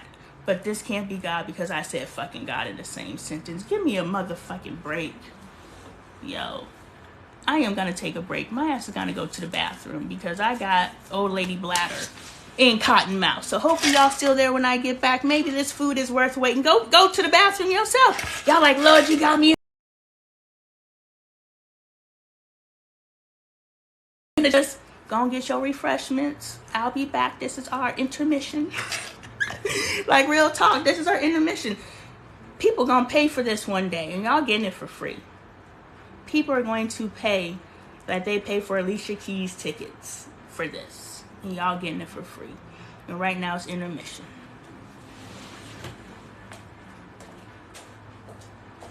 What y'all looking at on intermission? Let me put my book up. Look at this shit. Buy my book. What's the best that can happen? It's Christmas time. Y'all shopping and shit. Go on to LonnieLifestyle.com and get y'all some stuff. Y'all spending money, spend money with me.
You better, if you don't fast forward past that, we're going to have an issue.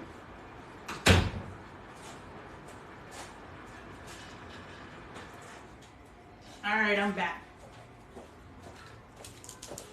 I go out there, and that damn Corey Kitchen or whatever the hell his name is, his whole platform, let's keep it G.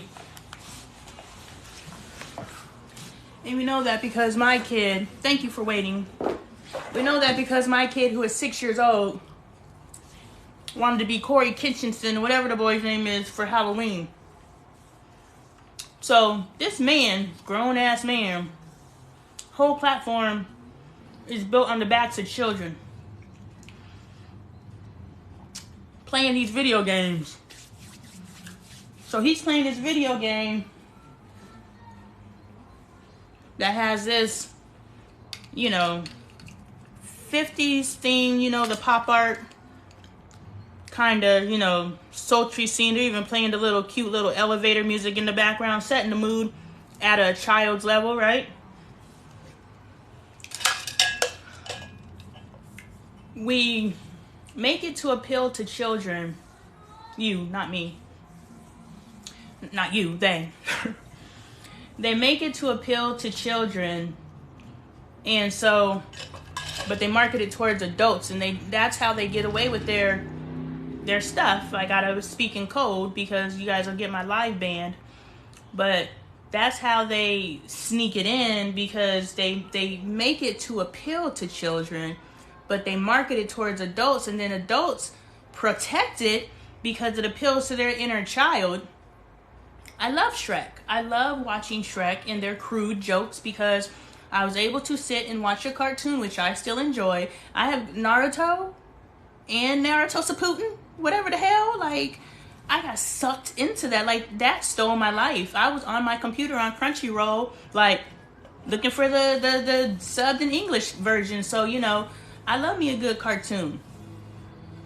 And now it's addressing adult issues. So now I can take something that I enjoyed and greatly missed as a child, because I'm not an early riser. So the only one I really caught at 11 o'clock was X-Men. And so, yeah, I was eating a piece of meat. I was hungry. Piece of meat. Man, they told me all the parasites that live in my body because I eat meat. Now I kind of don't want to eat meat, but I'm hungry, so I eat meat. I'm just in survival mode right now. I will become a vegan when somebody can cook for me, but as long as it's up to me to be a vegan, and that's a reality. Some people will say, I'll become a vegan when somebody cooks for them, but the mental space that they live in, they know that nobody's ever going to cook for me, so I'm never becoming a vegan. Somebody's going to cook for me. I'm going to have a cook. I am, and it's in the near future. And at that point, and somebody else can take on the responsibility of actually knowing, because look, it's not even that the money is the reason why. Pay attention to this. It's not only the fact that the money is going to manifest a person that's going to cook for me, but the fact that this body needs to be taken care of. This body needs to sit up. My shaman told me that yesterday. The reason why I have a headache is because when you slouch like that, your oxygen, so the oxygen that's supposed to be going up to your brain, when you're slouching like this, you cut off that oxygen to your brain. And I mean, that's part of the reason why you feel bad. So if you just improve your posture, but it's been explained to me in ways, but yesterday, the way that it was explained to me, it finally clicked. It triggered an ascension. So now I can consistently, sometimes I'm going to sit like this because I sat like this for some odd years. I'm no longer going to say my age, and I'm aging backwards from this day forward, because why am I going to put myself in the grave? It's a pride point to say that I'm 100-something years old. I've been on this earth. I won't deny the year that I was born, 1981, till I die, literally. But I'm no longer putting claim on the aging of my life. My physical body, I'm trying to live as long as I can so I can live. I love life. And I was a little girl. I was a grown woman who didn't want to be here. But I had children. And I use them as an excuse. I'm a chump. I probably would have never took myself out. But, I didn't want to leave my kids. and definitely at the parenting that I am today, I cannot leave my children. I cannot leave my children to survive this earth without transferring as much as I can to them. So just as much as I am giving to you all, I am giving to my children. These are gifts to my children. There was a couple years ago, Bailey came to me and she was like, Mom, can you start sitting and, ooh, this is it? My children are so fucking tapped in. She came to me and she said, Mom, can you start making kind of like vlogs or video journals of your thoughts and who you are? And so I was like, yeah, I can try, but I never really put any effort towards it, and I never, was consistent. Like, I wasn't really in front of the video like this, you know what I'm saying? Believe it or not, I've always documented things, but it's never been me downloading information like this, Go watch our videos from 2019 on As the Apple Turns on YouTube. You'll see I'm a completely different person, and so, but what Bailey was asking me to do, I'm doing now. And when I first started doing these TikToks, I was like, Bailey, is this what you were talking about? She's like, well, no, not really. But now it's like, well, she gets this game up front. But the thing with Bailey is 18 years old. Bailey is in her level of ascension. We are not on the same plane, but Bailey is to the plane of ascension where she is conscious enough to understand. I don't know what my mom is talking about, but I know there's going to become a point in time that I will realize and understand what my mom is talking about, because it has happened multiple times where I didn't understand what my mom was talking about, but a situation happened inside of my life where I was like, boom, this is what my mom was talking about. And we all do it. Bailey's not special in that respect. Our parents plant seeds. I'm just explaining to you what is happening. The fact that we don't understand what is happening, we cannot be purposeful with it. But once we understand what is happening, yes, I like my H's. Ooh. But the fact that we understand what is happening, now we can be purposeful, which means now we can take that information and apply it in our lives where it belongs. The fact is, we don't allow our children to experience anything while they're under our roof. So when they go out into the world, they have all this theory, but they don't know how to apply it. And so they're like, is this what they meant? Nah. Is this what they meant? And we have to also understand that we didn't demonstrate shit for our kids. So they really ain't got no starting point or no barometer of, okay, how do I apply what my parents taught me? And because they never allowed me to have any personal experience, remember, everything needs an anchor point. If everything does not have a point of validity, is the only word that I could think of, then it's not valid in somebody's life.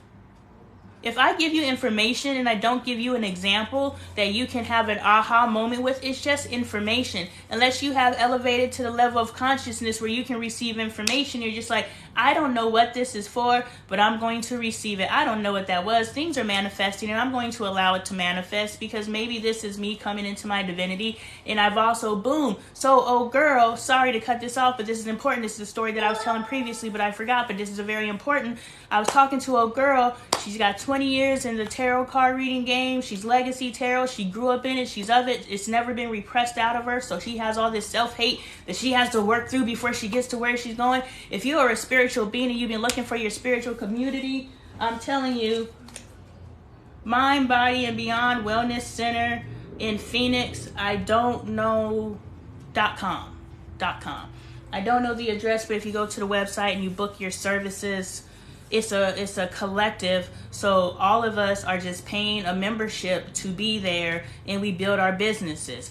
But we all move together. There's no ego, there's no pride. And again, everything starts a certain way, and then the devil creeps in or whatever, for the love of money. And it's fine, because at the end of the day, contracts are signed. You know what I'm saying? That's why you protect yourself. But the idea of it is so beautiful. It's how I run my home.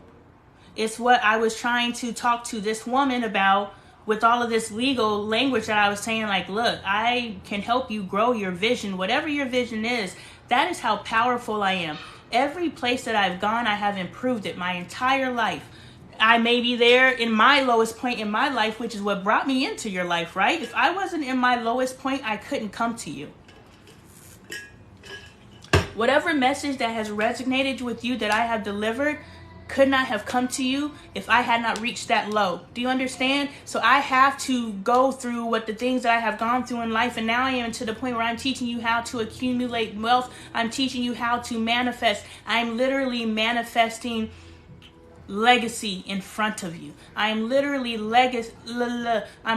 manifesting someone who has been sitting on this bed for 8 months and is now healing people, who is now delivering downloads to people, who is now confident enough to walk into knowing that she's known since she was a child. You guys have watched me evolve into this being. I am no longer human.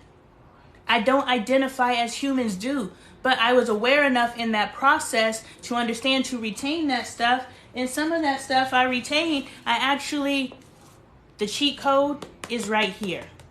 The fact that enough of you guys aren't buying this book and it's only $14, I'm literally giving you the cheat code, and y'all still out here running towards what's popular. Oh, everyone says this works. Everyone has always said it works, and has everyone had help? No. So go look at something that everyone isn't flocking to. Everyone will flock to this, and guess what? You'll be so evolved in your system that you'll be able to capitalize off of that. Do you understand that I wrote this book in 2013 and nobody bought this book except for my friends and family? And now in 2023, I haven't sold a copy of this book in 10 years. And in 2023, this book is selling. This book is saving lives. This book is healing. This book is bringing families together. Nene, who was on here earlier, her and her mother read this book together. So even if this book does nothing except for break down a barrier between a daughter and a mother, this book did everything. Do you understand? This book brought together generations. This book caused Nene to then turn around and look, and I'm not just saying this book in itself, but this is a conversation that we've had, and I'm going to attribute it to the growth that has been sparked on the journey, and this book is a part of the journey. So boom, there, she's able to realize how she parented her children and how she can reparent herself. Not based off, okay, I need to do better, but based off knowing who the fuck she is, what she deserves, and the healing that she is capable of. Yes, thank you, Nene. Oh, you still there, sis? Let me finish delivering your message then. Hold on.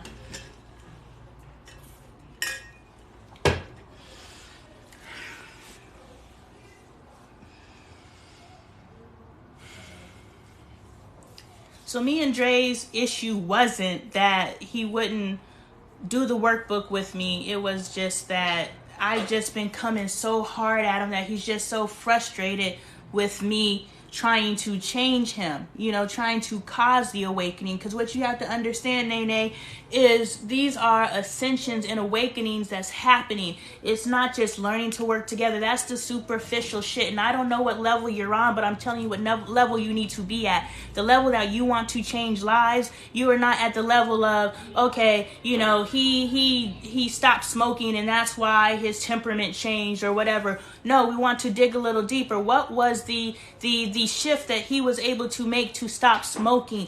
What was that thing? Because there is some supernatural power for someone who has been addicted to something for X amount of years to stop it. And the ability to stop one addiction means that you can stop another addiction. The problem is that we identify addiction as some sort of negative thing that has taken over our life, which is true. An imbalance in our life on any level is an addiction. But what I'm talking about, we are addicted to many things, and many of those things that we are addicted to are ruining our marriage. We are addicted to the way that we speak to our spouse. We are addicted to the way that we think about our spouse. We are addicted to the way that all the things about our spouse, our sexual feelings towards our spouse. I had to admit to my husband that I'm not sexually attracted to him. And he was like, damn, when did that start? I was like, I was never sexually attracted to you. Not because you're not a beautiful man, because you are a beautiful fucking man. And I know some of you guys are going to tell me I'm being disrespectful and I'm tearing my man down. But guess what? If I admit to my husband that I was never sexually attracted to him, I can start becoming sexually attracted to him. Get it? Stop trying to respect someone and allowing a blockage to stay in your marriage. The key is the delivery. Femininity. I don't care if you are the man, move into your feminine energy and deliver the messages that need to be delivered. As the recipient spouse, you need to not be offended by what comes out of your spouse's name. Yes, it hurt Dre's feelings, I can assume, because he did not communicate this. He should be in a space where he's open to communicate this back to me, that I hurt his feelings. But I can assume hearing that your spouse is not sexually attracted to you is a fucking problem. So I get it. And so I was like, but now that I've said it, we can work on it. And I told him the reason why I've never been sexually attracted to you is because you're my best friend. Who has a best friend they wanna fuck? And then I heard a message at a later date where someone was said, from the male perspective, they all want to sleep with their best friends. And Dre admits it. He's always wanted to be with me. So from the male perspective, they always want to sleep. You want that. You want your spouse to be sexually attracted to you. So when, that's one less reason why they're looking outside of your marriage, because they actually want to fuck you. And sexual attraction is so much more than physical. Like, I can look however I look, and I think that Dre, like, this body ballooned up to 200 pounds, 205 pounds, and he's still go look at my earlier videos, y'all. I look so bloated. I look so gross. I'm so happy I got that sickness up out of my body. But, he loved me. He loved me, and he thought I was beautiful, and he treated me like a queen, even though I treated him like shit. Go research, Nene. Do the fucking research, and I've done it. I've done it for you. Do you see how we partnered before we knew each other? Do you see how I was putting something out into the world so that when we crossed paths in 2023, it was there for you to research? Please go to As the Apple Turns on YouTube, and you can watch what good times look like for me and Dre in 2019 all the way up until 2023. And you can see how Dre and I communicated with each other from 2019 all the way to 2023. And what's beautiful about this is we are doing the work that you aspire to do. We are doing the healing that you aspire to do. So we are just not your favorite TV couple or your favorite YouTube couple where you're just like, oh yeah, they went from rags to riches. They accumulated all this shit over 2 years, but they're still shit humans. And it's even more amplified because they got all this money, but we overlook it because they got all of this money. My God. But we have to understand that me and Dre are just two regular people that you identify with, which is your target market.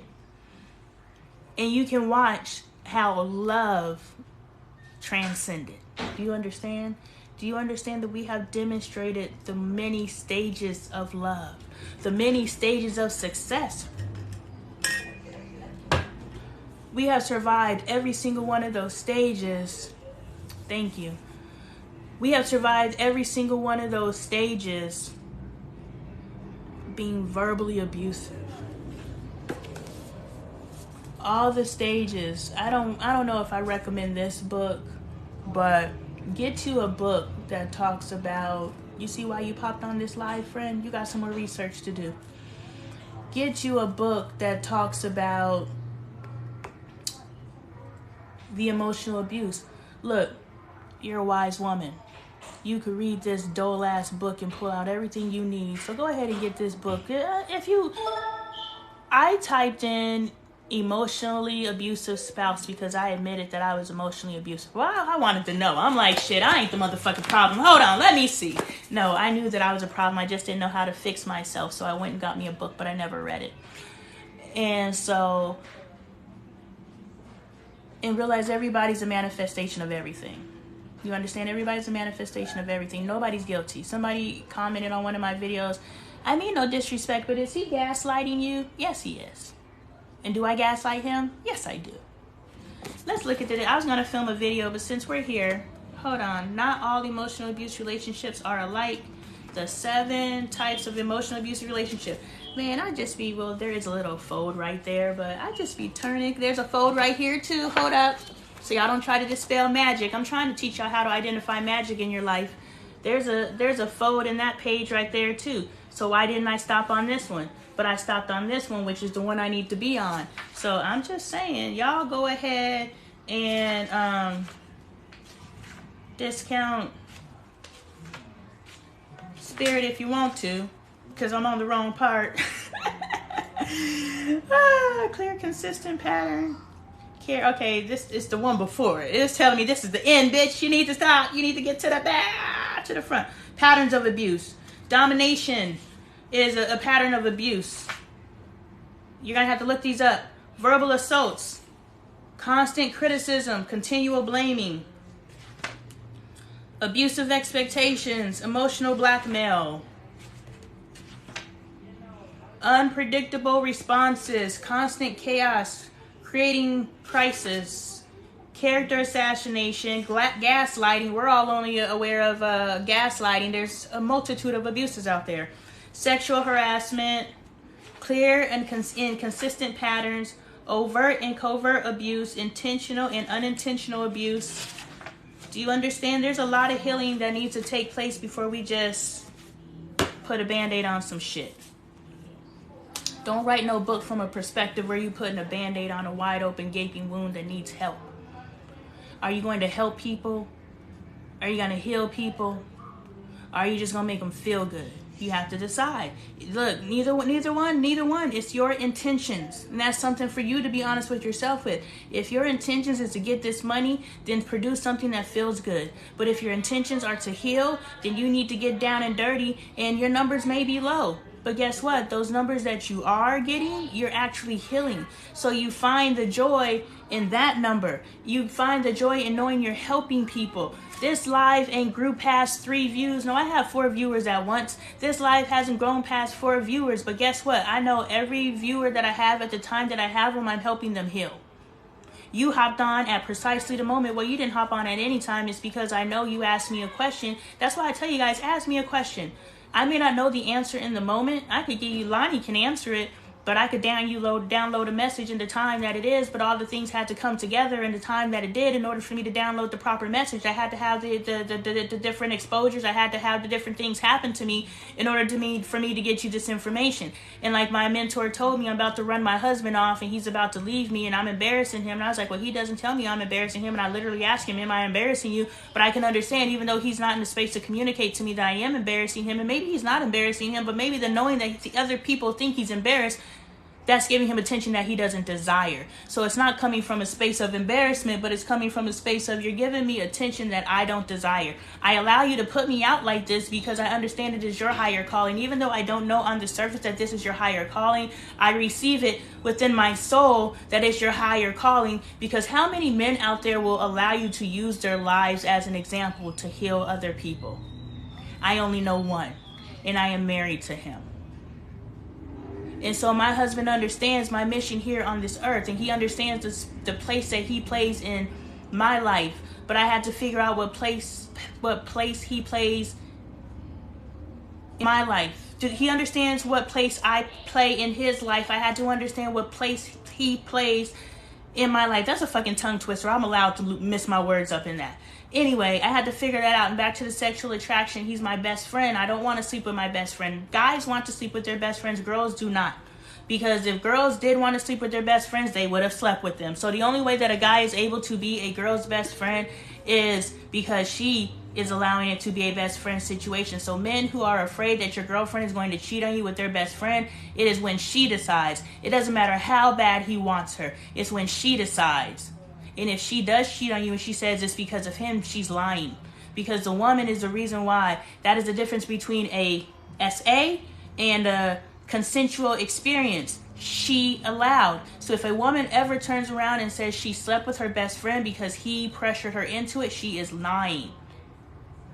Sorry, she is. Because any woman who has experienced a sexual experience that she did not want to, it was an SA. Everything is a sliding barometer. We all have experienced that in our lives. And I'm trying to have this conversation without offending anyone so you guys don't report my live and I lose this. But we all have experienced an experience in our life that borderlined an SA or was an actual one. But what is for me, like, we really get off with our spouse choking us during, but if somebody that we did not want to have sex with choked us, it's a problem. It's a sliding barometer, and I'm not saying anything is okay. I just am entering into the conversation. Can we talk about something and explore the possibilities of something without saying someone is saying something? I'm not saying anything. I'm just saying there are so many things that are possible in this life for us to stay stuck in one space. This is right. And Black women, we are so guilty of this. This is right. We can't even have true sisterhood with someone because even though we smile in someone's face and say, yeah, in the back of our mind, and when we walk away, we're talking about each other because we disagree. But true sisterhood is, I don't have to take everything she said to heart, but she was spitting fire because there's some pieces of what she said I can apply to my life, and now I can level my life up. You guys are too busy missing out on your opportunities in life, thinking you need to take, one, what people are saying verbatim, and two, thinking you have to take every single word that someone says is bond. No, sometimes I gotta say 1,000 words in order for you to hear the 10 words you need for your life. Are you going to cut yourself off from those 10,000 words or those 1,000 words to get because you missed those 10? Those of you who know will sit through a 3-hour message and a 3-hour lecture, and people will pay for this one day. You will sit through that because you understand, I don't care if at the very end, that lady who I met with on that street corner, which led me into the space where I am right now, you know,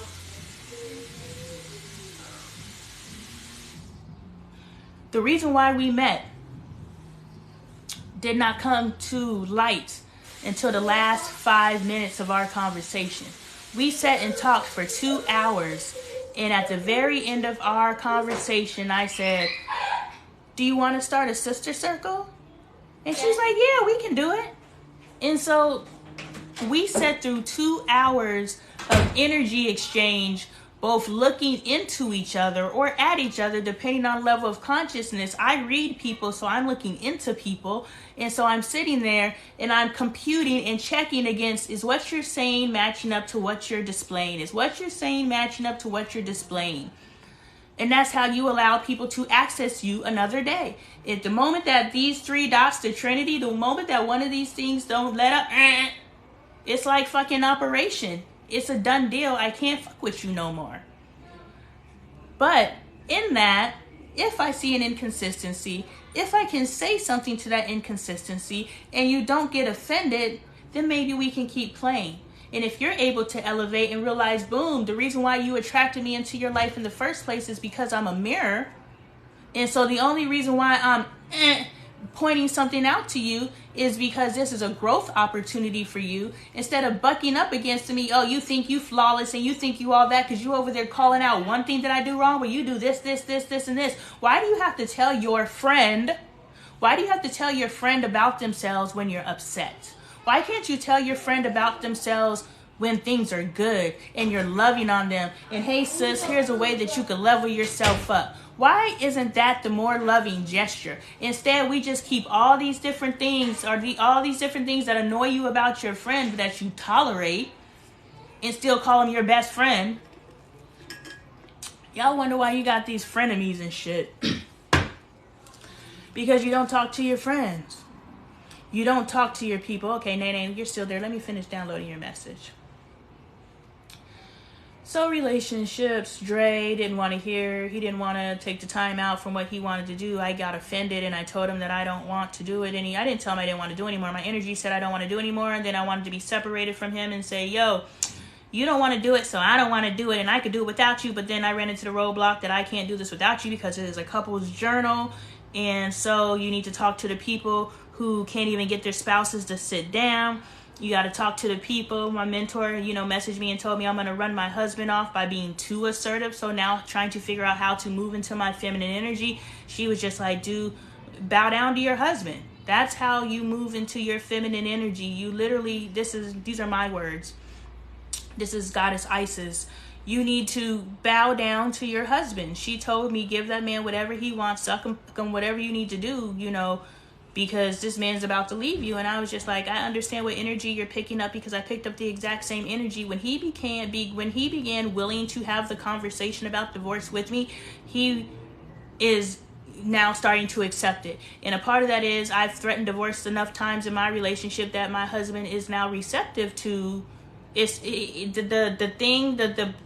barrier that he had to put up, where he was just like, she's just talking, it gets thin. You know what I'm saying? Over time it gets thin, and eventually it starts penetrating, and now he's like, yeah, a divorce really does make sense. I have broken it down to how logical it is for us to get a divorce, that he finally gets it. Like, I literally have talked my husband into a divorce, and I love my husband to death. I don't want to get a divorce. I'm just like, look, if we cannot communicate, why are we staying together? If you feel that I am disrespectful, why are you with me? These are self-love questions that you have to ask yourself. And that's why my mentor told me I was disrespectful, because I was like, it's either a total absence of no love for yourself or fucking sainthood for you to accept for yourself how I talk to you, how I treat you. Present tense, past tense, doesn't matter, because no matter how you evolve, there's still disrespect. If your husband is still telling you you're speaking to him disrespectfully, and you're like, I don't talk to you how I used to talk to, guess what? His level has leveled up too. As you leveled up, he rises with you. So your level of disrespect has lightened up. Therefore, his tolerance for your disrespect has lightened up. And now you're still being fucking disrespectful. Tone it down. So don't fight him. Understand that he is communicating to you in the heat of the moment. We all want an example. And just because he's matching energy, because he doesn't have the capacity to draw the energy back in order for you to be receptive to it, because if two people are arguing, you're both in that energy, but if one is able to pipe up and the other one is able to keep calm, and ultimately you're both able to keep calm, and you're both able to, it's okay, relax, and you both can relax and have the conversation, then when your spouse communicates, or at least you just know in your brain, yo, I know I'm in the heat of the moment. I know I'm intentionally being disrespectful, or I know I'm not intentionally being disrespectful, but he's still receiving it as disrespect. So am I going to be so full in my ego and my pride that I'm going to keep being disrespectful because I don't feel like I'm being disrespectful? Or am I going to use the feedback from my spouse and back the fuck up and stop being disrespectful? And then you get confirmation because you are surrounding yourself with wise counsel. So pay attention to your friends. You understand that your relationship is only as strong as your friends. And if you have to keep your relationship secret from your friends are not your tribe, because your tribe is going to help feed you and teach you the things that you don't know. Do you understand that if you keep your relationships private, then no one can help you? Who helped you in the first place? You and your spouse don't know what the fuck you're doing, based on statistics, based on the stats, based on the reality that I don't even know married couples. Now I do, but they're all shams. Bye. Bye. But the fact that I don't even know married couples in my personal life, I don't know in my personal life that are happy, that like each other. I'm literally watching, I'm sitting at this wedding, and this dude is so fucking obnoxious. Like, I'm 41 at the time, 41 at the time. My husband is 7 years older than me, which means this dude is at least 7 years older than me. So he's 40, 47, 48 at the time. This woman is on the mic at these people's wedding, his best friend's wedding. I want you to listen to the absurdity of this bullshit. We are at this woman's wedding, and her maid of honor is doing her speech, and this man is so high or so drunk or both, or this just may be his personality, but it doesn't matter. Let's stop excusing outside things for the manifestation of what's inside. If somebody is so high or so drunk that they are showing you who they are, thank God. Get the fuck away from them. Don't say, oh, it's only when they're that. That's who they are, and they're masking that. And something inside of them cannot stay contained when they're high or when they're drunk, and so it comes out. Don't say it's only, well, if you stop drinking, if you stop smoking, you won't become that person. They are that person. Period. Anyway. So we're at this wedding, and this guy yells, "Shut up, bitch!" Like, loud as fuck. And the chick sitting next to him, his girlfriend, she's so embarrassed. And she's just embarrassing him the whole time. I'm embarrassed. His behavior is so embarrassing. It's embarrassing me by association. So I know she's embarrassed. I'm about to pick this table apart. And so the night before, and I'm not saying me and my husband are perfect. I'm saying these are different variations of unhappiness that we're all choosing to live. And we can look at each other and think that we're better, or we can look at each other and see our unhappiness in other people. Not me, because I'm teaching. These aren't my levels of unhappiness. Me and my husband are in our own version of unhappiness. But these are the bottom rungs of unhappiness that we've accepted largely as a people for ourselves. And if we recognize that we've accepted this as our unhappiness and our truths, we can correct it. So I'm looking at this couple where he's like, shut up, man, while the girl is giving her freaking maid of honor speech. And, you know, everybody's embarrassed at the table. It's full of dudes and full of, you know, women, their wives and their girlfriends and whatnot. And, you know, the boys are like, hey, calm down, huh? You know, we got to laugh it off. We got to laugh his ignorance off, right? Toleration of our friends. We're not the person who would ever deem that behavior acceptable in whatever year it is, but we have to allow it to happen because that's just so-and-so. And we've been friends since kindergarten, so we can't upgrade our friends for some reason. We must tolerate this.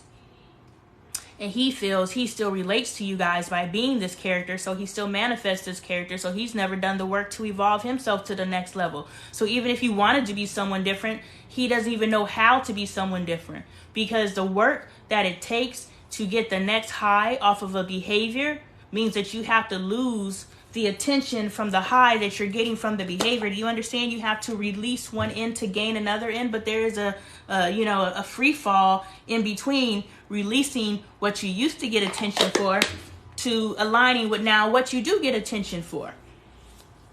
And most people aren't willing to do that. Most people aren't willing to leave unhappy marriages because how long will I be single? And especially if they're not doing the work on themselves, then they're going to just end up, if they end up with someone else, the same thing. And they don't know how to do the work on themselves. That's why you need to get a one-on-one session with me. It's only $255. You ain't worth that. It ain't worth $255 to figure out why you can't get out of the cycle that you're in. Your level of awareness can't get you out of this loop. You can spend $255 on a Louis Vuitton bag. I don't even know how much they cost, but $255 on a Coach bag. But you can't spend $255 to figure out why you're trapped in a loop. That's your choice. I have demonstrated multiple times on this live that I'm able to tap into your higher consciousness and deliver messages to you that you're able to receive and evolve your life to the next level. Nene, if you're still there, have I delivered you a message that you're able to receive and help you evolve your current mission to the next level? I've already demonstrated to you time and time again that I can give you the keys necessary in order for you to unlock the mysteries in your life. The proof is in the pudding. The proof is in the pudding. So you just have to decide what your... Nene said yes. You have to decide what your happiness looks like. Give me that cheese ball.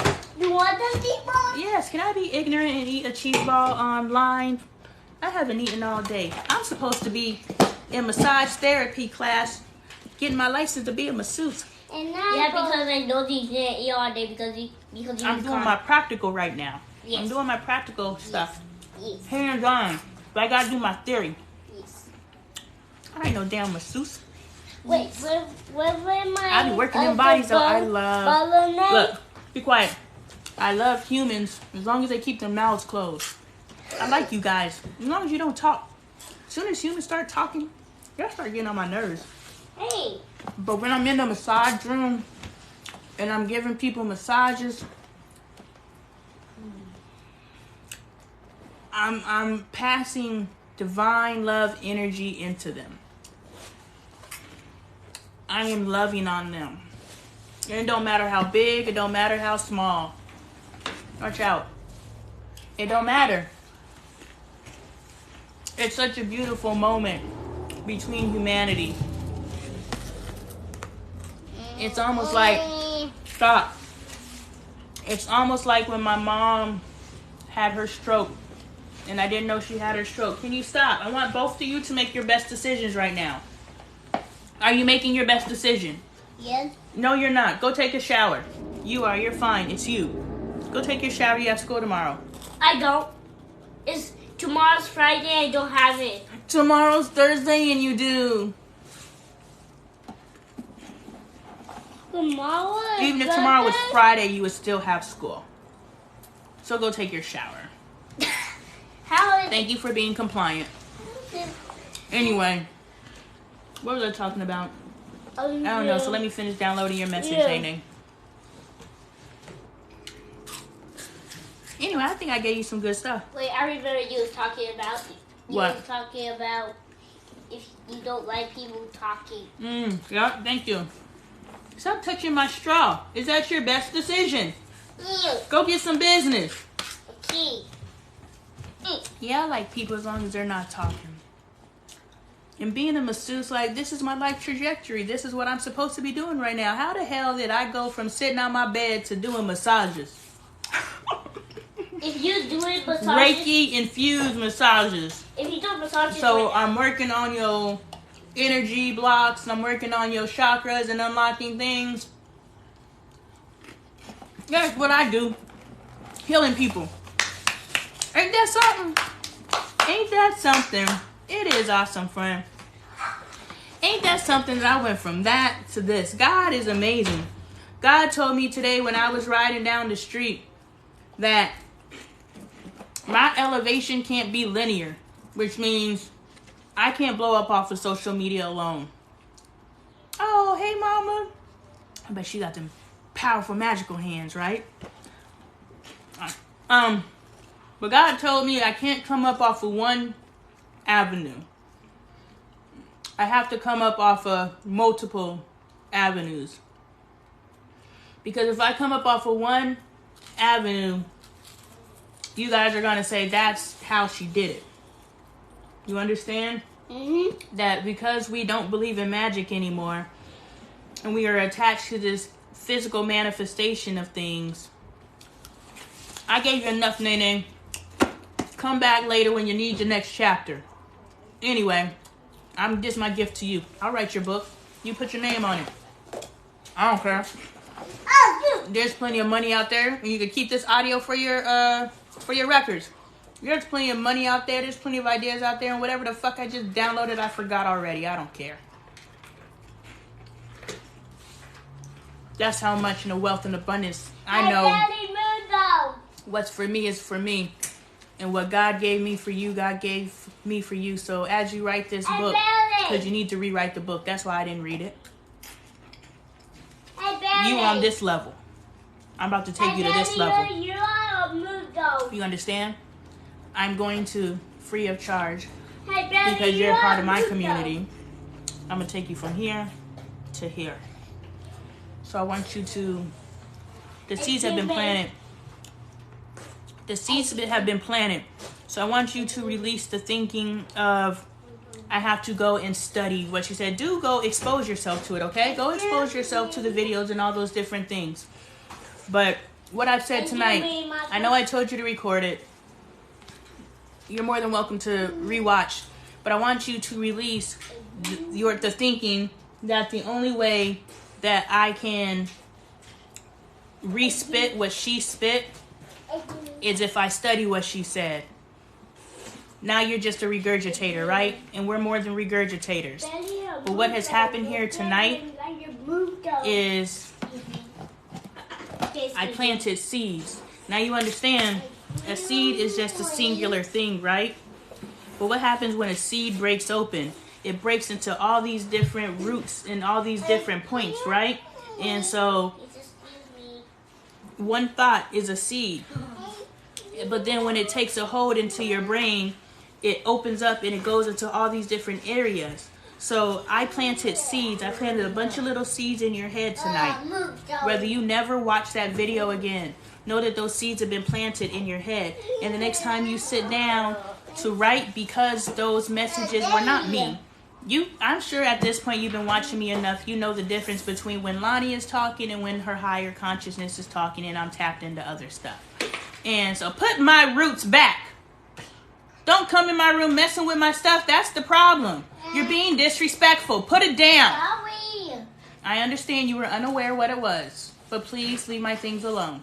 I don't like when you being so I know. Mom's trying to lighten up. I know. Really? But you don't listen to okay, so boom. I trained you to start listening. Okay, you're right. I received your feedback. I will work on responding with a yell first and See that? See, I've excused that, even though they've given me Baby, feedback you have moved though. that I don't like. Please stop yelling out my window. Please leave. They've communicated to me that they don't like when I yell, but because I don't yell like I used to yell, I feel like I'm not yelling. But if they're still communicating back to me that I'm yelling, there's still some octaves for me to drop. Just like, please get off of the broom like that. You're going to break it. But see, when I say it like that, now he's playing like the broom is a damn shotgun and he's going to shoot me with it, or he's about to sweep me. Wait, if what? you hit me with that broom, we're going to have a problem. If you touch me with the nastiest broom, stop. See, they don't listen until they get yelled at. But they didn't yet listen until I fucking was losing my mind before, so they still don't listen. So it's still a level of training that needs to take place. No, I want you to both leave. Both leave. Both leave. Both leave. No, go.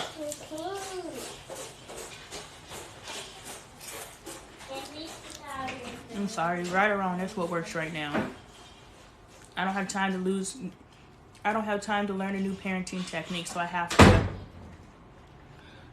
to use what I have to use. So if over talking them and bullying them out my door is what it takes, I don't have time to learn a new technique right now. I want to talk to you. I don't want to teach right now. Thank you. I'm so great with them, and even with me being so great with them, there's still growth, you know? I am doing fine, but I can do better, right? I wouldn't be here if I didn't accept that I could always do better. So I am doing fine, and so it's not coming from a judgmental space. It's just coming from an evaluation space. Isn't it an evaluation of fact? Or isn't, I read your facts, isn't evaluation simply just judgment without the energy? We should be able to evaluate ourselves. I am constantly evaluating myself and getting better. And I'm doing great.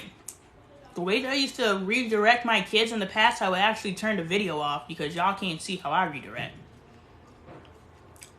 I would never go live like this with my kids in the room. Anything could happen. So I'm doing fucking great. But I could always do better. And I will. Because I'm a motherfucking boss. Like, why would I want to be at the top of the game at every fucking thing I do? If I can be at the top of the game at everything I do, why wouldn't I try? And how do you get to the top of your game? By constantly reevaluating yourself. Or judging yourself, depends on the energy. Anyway, Nene, if you're to the point where you can understand me and compute what I'm saying, then you ain't ever got to watch this video again. The seeds have been planted. And one day you'll get to the point where you're having a conversation with someone like myself, and as they're planting seeds, it's giving forth fruit in that very second.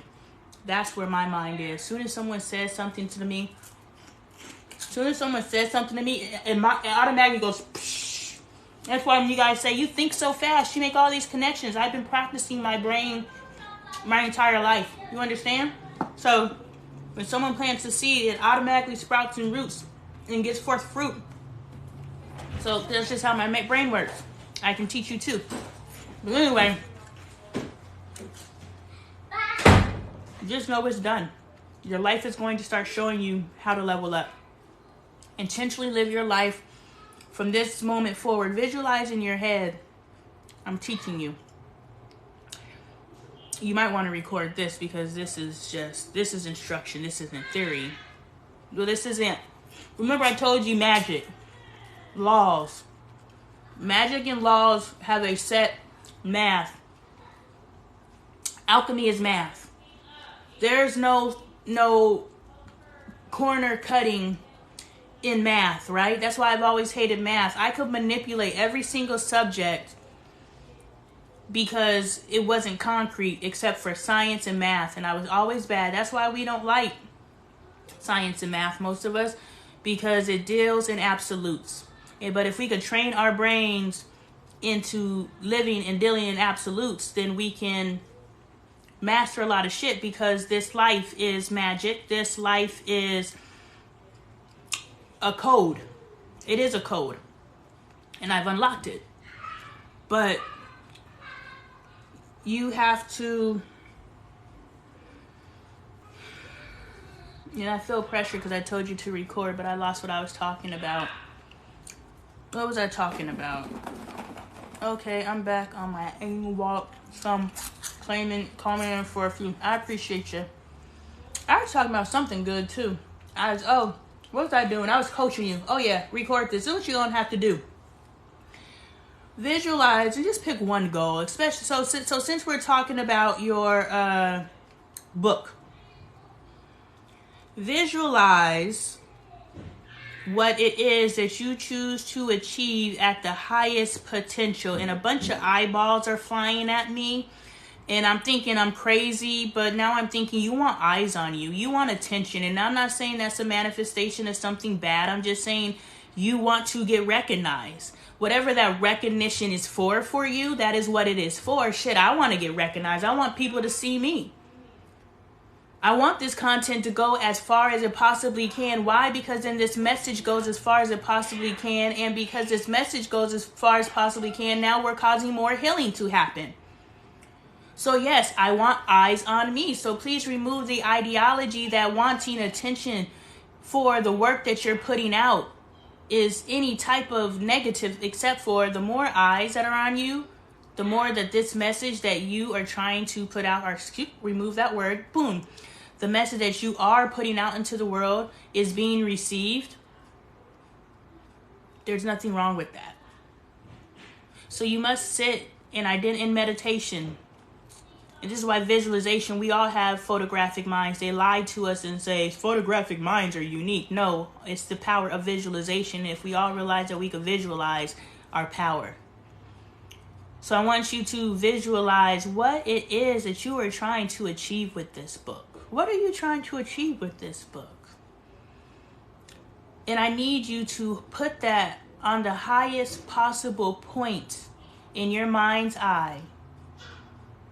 I see myself standing on a stage in front of 10,000 people, and I'm healing them.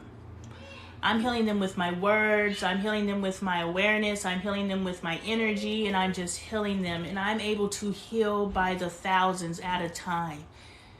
That is where I see myself going. Where do you see yourself going with this workbook? And workbook sounds so simplistic. Do you want a workbook or do you want something more? Think about the energy on the words workbook. Just so elementary. And that's okay because I use the word, hey, this is my workbook. This is literally how I did the work. It is a workbook. When you think about the power behind workbook, now it has some power. So are you creating a workbook? Are you creating a workbook? And that's the energy that you are going to pour into this project. But as you hold it into your head and you're like seeing it at the highest possible place, I want you to hold that. Hold it. Hold it. Hold it. And let nothing take you off your motherfucking square. Hold it. No matter what is happening in your life, no matter what people are saying to you, you hold that vision of the highest possible point that you see your book taking you. And you can choose to get as detailed as you want. To me, in the details, you're now parting, because I tell you, you have to get detailed, every single detail. And I wonder, is that the reason why I haven't manifested the things that I say that I'm going to manifest? Because I don't put every fucking detail.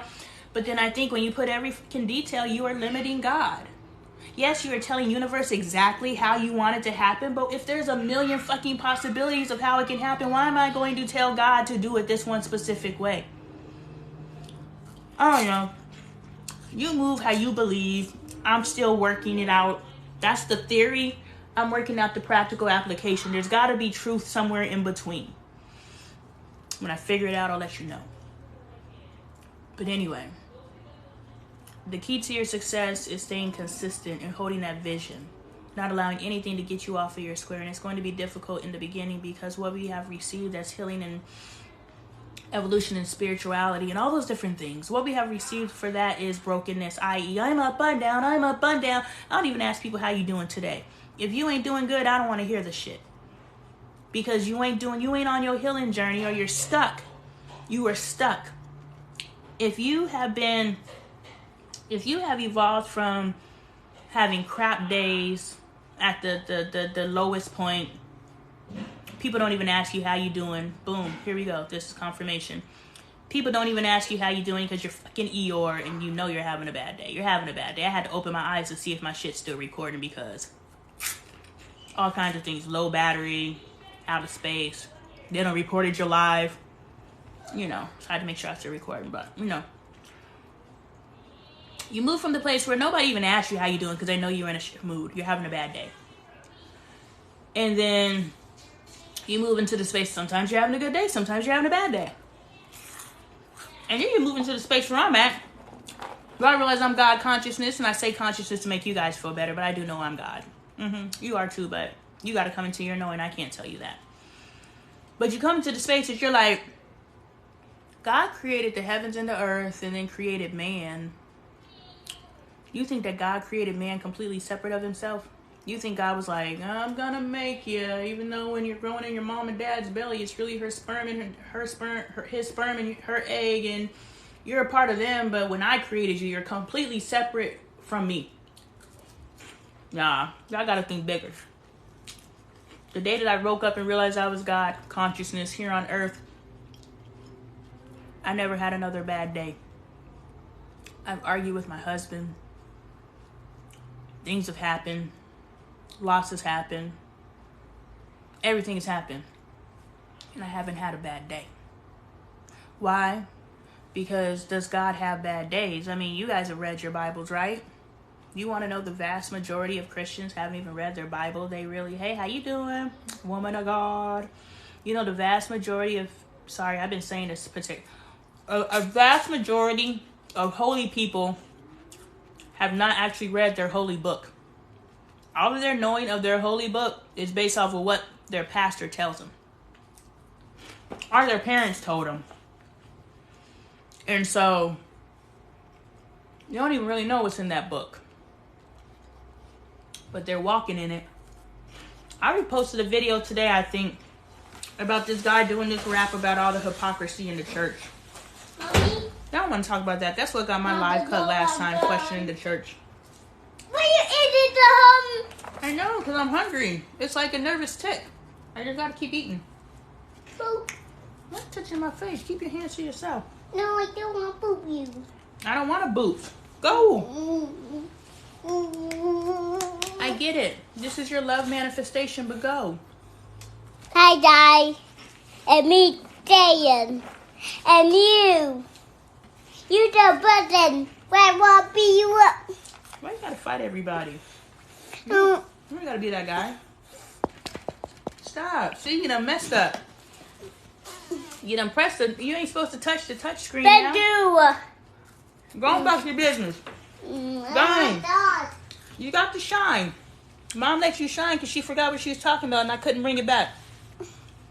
Anyway. Me, Dan. I was telling you. Yeah, pretty much. Then you move to the point where you realize that there's no bad days because God doesn't have bad days. Show me one place in the Bible, the Quran, that red book that the Jehovah's Witness people use, I want to hug. the everything. Show me one place in there where it says that your creator had a bad day. Go! I want to hug. They express anger. Hug them. They express disappointment. Experience. We're allowed to experience shit, but we ain't got to express it because expression is different. Your expression of frustration is different than my expression of frustration. Is different than everyone's expression of frustration. If we understand that everyone's expression of any type of emotion is subjective to the person, but we understand that God deals in absolutes no matter what your pathway to God is. Most of our gods, I don't know all of them, but most of them deals in absolutes. 1 + 1 = 2. This whole universe is math. That's probably why Asian cultures focus on math. This world is math. If you figure math out, you can figure this world out. That's why they own everybody. Because they're mathematically inclined. Just solved that one. Anyway, if God deals in absolutes, anything that's in your life that's not an absolute is not of God. That just makes sense, right? That makes sense. If no point in your holy text, because outside of our personal connection with our higher selves, all we know of God is either what has been told to us or what we have read ourselves in our holy text. And so, first of all, you cutting yourself off of to awareness by not even sitting down and reading other holy texts. Don't you want to know thy enemy? Don't you want to study thy enemy? Isn't that the first art of war, is to study thy enemy? And if you think that that other text is your enemy, shouldn't you study it? Or are you so... I'm sure he's crying because he can't watch TV or something. Caden, stop! You're so fragile in your awareness of self that you can't even expose yourself to other things because you're afraid of what it'll do to you. I'd say study it all. What's out there? I don't know. Go find out. Report back. Shit. What?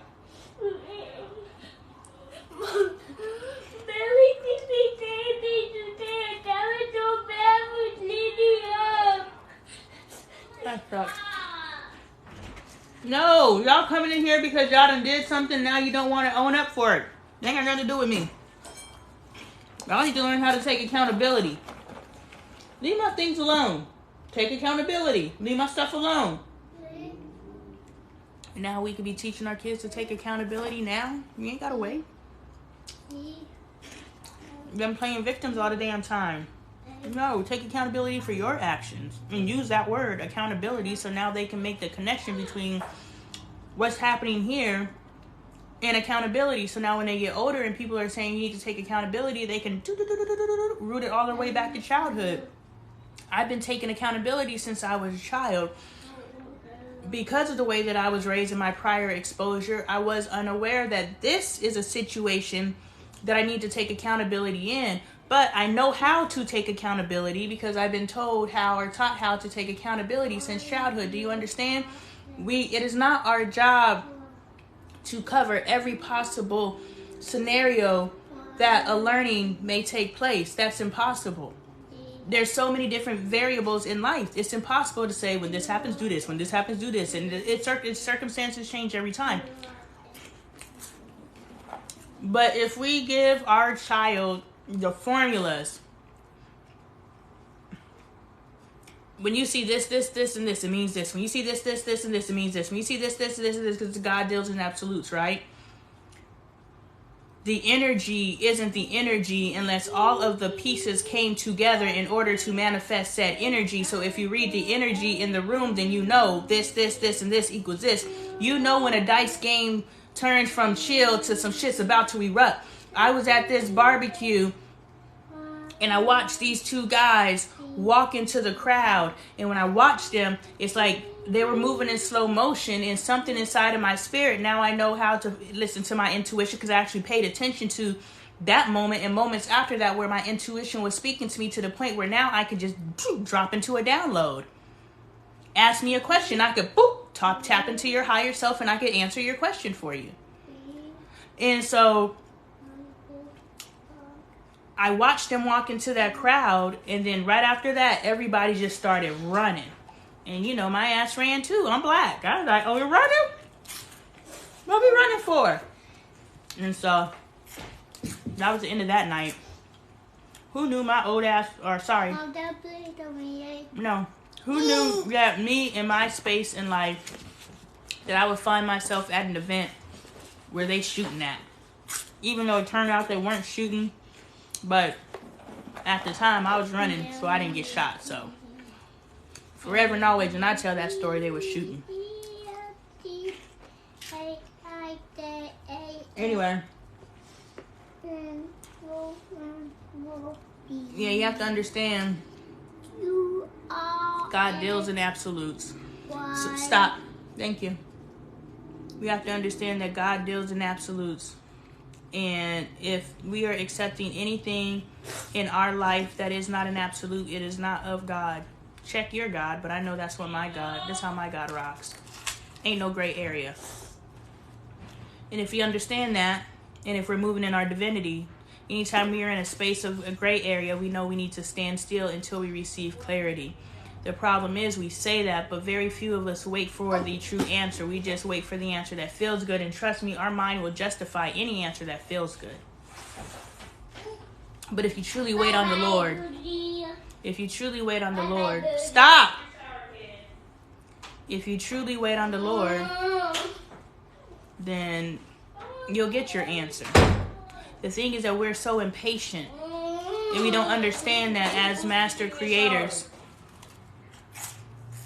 Mom, you're both supposed to be taking showers. Go take your showers. It's the blatant disrespect for me. I don't like it. That's fine. Cry in the shower.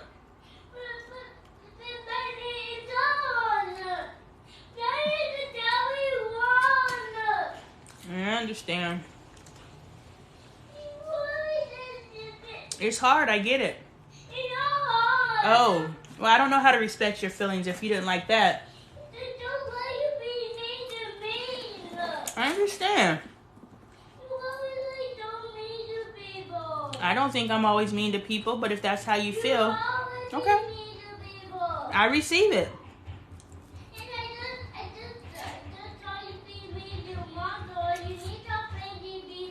Oh, so now you're going to jump on how I'm mean to other people because you're done talking about how I'm mean to you, but you want to continue to dive into me about how mean I am. I get it. I am mean to Michael sometimes too. Do you understand that sometimes me redirecting you doesn't feel good, but that's not being mean?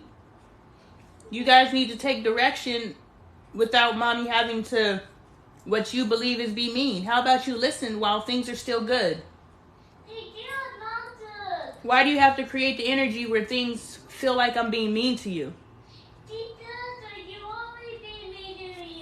Okay, you're not ready for it. But I planted seeds. You understand? We're always planting seeds. So every chance that you get where you are talking to someone in your life that you quote unquote care about, what type of seeds are you planting? Are you planting seeds that are going to manifest in love? Are you planting seeds that are going to manifest in hate? And worst off, self-hate. Especially in your kids. We gotta pay attention to that stuff. Yes, I want to lick the cheese off my fingers. I'm sorry. I know. The germs. The disgustingness. I know. And even though I know better, I always justify. I've been ingesting this stuff in my system for years. What's one last time? I won't do it anymore. It's my last time, I promise. I'm in survival mode, y'all. I'm just trying to stay alive. Which means I'm eating whatever I can get my hands on. Pretty soon I'll be able to eat the diet that is balanced for my body. And whatever diet I choose. If I'm choosing to eat my blood type, I'm eating my blood type. If I choose to eat... That's mine. That remember that you bought her bake. Oh, yeah. It's mommy's. Hmm? It's mommy's. No, just because we had a moment. No, we've had enough hugs. You're using a hug, though it is cute, as a way to not do what you're told to do. Therefore, you are being disrespectful, and I don't like it. So please go. Go do what you're supposed to do. I'll come back there and fix your shower for you in a second. Stop it. I think a long video. That's fine. You can go. No, go. Why are you worried about me and my video? Whether I'm sitting in here twiddling my thumbs or I'm in here filming a video, why does it matter to you? Because somebody else is getting my attention besides you? Oh, my God. You never let me talk. When you always do something to me, so you always be mean. I don't want to do something. I want you to go take your shower, please. Thank you. I want to do something about this. Okay, I want you to go take your shower, please. I don't want to wait for bed. I will clean it up. That's fine. You can clean up after you take your shower, please. No, but I don't just. My mom, Belly says I need to wait for bed, but I don't want to. I know. There's sometimes you have to do things you don't want to, Kaden. Please go take your shower. I'm trying to talk to you nicely. I don't want to continue this conversation. I want you to go take your shower. I want you to go take your shower. That's fine, as long as you listen. Because you're being redundant, and I don't want to be redundant with you. So go take your shower. You don't want me to raise my voice. Yo, you don't want me to raise my voice. So be compliant.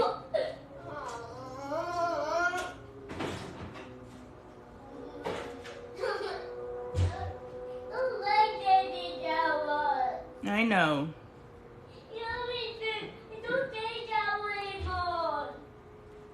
So I think I'm done.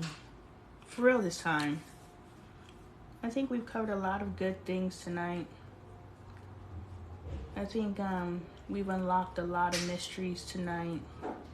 I thank you, Nene, for the opportunity to download a message from your higher consciousness, just as a form of demonstration to other people to understand what I say is real.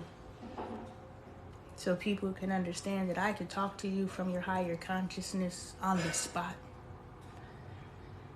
And I want you all to understand that the reason why you are not achieving your dreams and your visions is because you are inconsistent.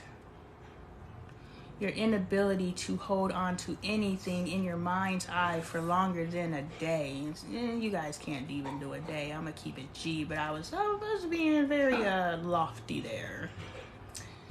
The fact that you guys can't keep your goals so much so locked into your brain that that's all you see. Like, I see myself off in the distance.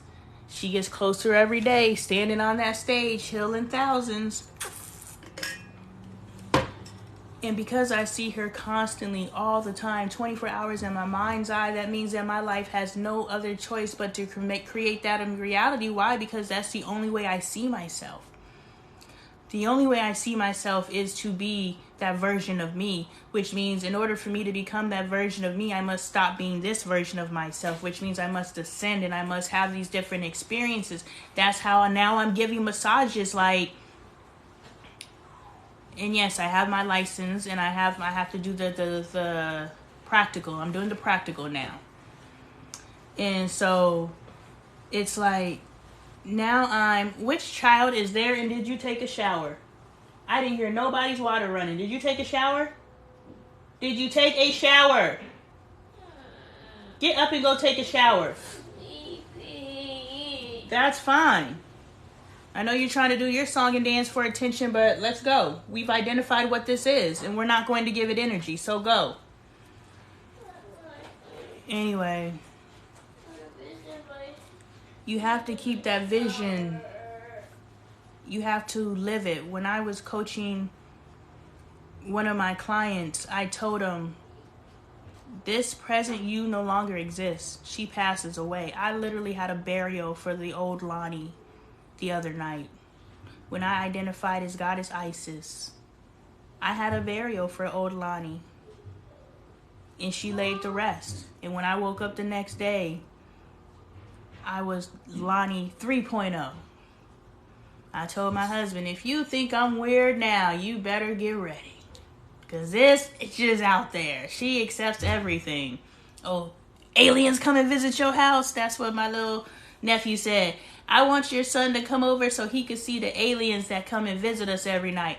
Oh, why you just inviting him? I want to see the aliens too. Shoot. Make me a believer. You know, so I'm open to all the possibilities. And if you guys are in the Phoenix area, I'm going to learn the name of this place. I told her, I was like, I have the vision for your place. And that's sad that old girl didn't want to partner with me. But like I said, the language that I used was language that I don't even use. And while I was typing the legal-ish language, I was like, this is so weird, Lonnie. But I kept on typing it. And that kind of pushed her off. And she was like, yo, I could just commit to this one event. I can't commit to anything beyond that. Which I was like, boom. So really, if we do build anything, you're pretty much saying, I don't want it. It's yours. I was like, thank you. That's such a gift. You know, and we have it in writing, right? And my spirit at that time was just like, actually when I was typing that, my spirit was like, and spirit told me to say, and I'm going to say this because I'm saying this, but too many of us now are walking in Spirit told me, I received this download, but y'all faking it, and you're leading. This is just a new way that you're leading astray. This is just the new false prophet thing. I received a download because now it's socially acceptable. But those of us who have been channeling our entire lives have had to live in the dark of being a channel. Those of us who are receiving true prophets, those of us who are prophets in this lifetime have had to live in the shadows because we cannot admit to you guys that we can talk to God. Because if we admit to you guys in the non-black community, it has been more accepted. Now false prophets are able to come forth as your pastors and your preachers and say, I can talk to God, when they're really not. They're not. If they are just keeping you the sales game, that just give them a little bit. This is what my girl told me the other day, which is confirmation for a theory that I had earlier. Just give them a little bit. Keep them wanting a little bit more. If your favorite pastor or preacher is just give them a little bit so they can keep wanting more, they are a charlatan and they are swindling you out of whatever it is they are swindling you out of. They may not be able to swindle you out of money, but trust me, there are people in the billions of dollars who have been swindled out of money by sanctuaries. I'm trying to watch my language so my live doesn't get reported. But, there are people who have been swindled out of time from sanctuaries. There are people who have been swindled out of marriages by sanctuaries. There are people who have been swindled out of their family. Some of you guys will not talk to your own children that you birthed because they chose a pathway that you don't agree with because of sanctuaries. So we have to understand that this is false prophet. Is the God that you serve truly a God of division? Is the God that you serve truly a God of separation? God that I serve created everything. So why is there any separation between everything that my God created? Why is there a separation between anything that your God created? And for you to receive anything besides that as the truth of God, divine love, you are believing in something that is not God. God is not separation on any level, period. Kaden, why isn't the water on?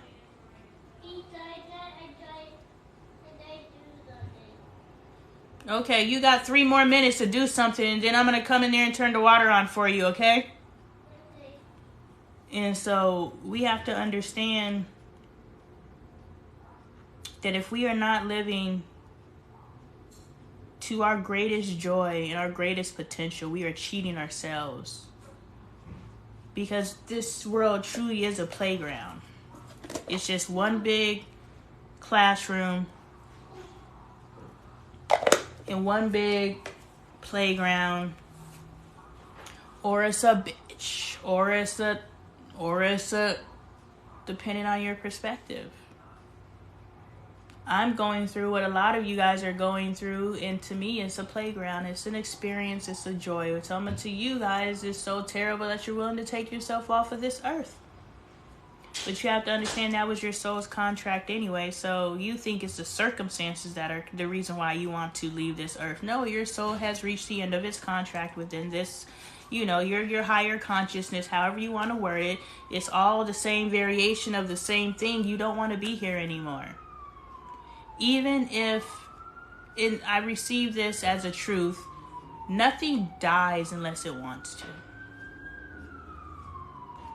And we know that because there's people out there who say, I willed myself to live. There's some people who are conscious enough to know that they willed themselves to live. I gotta go turn on the water for my son, or change the water level. I know, here I come. Because me and your dad took showers. Make sure you use soap. Here. Okay. Wait. Now you can turn it on.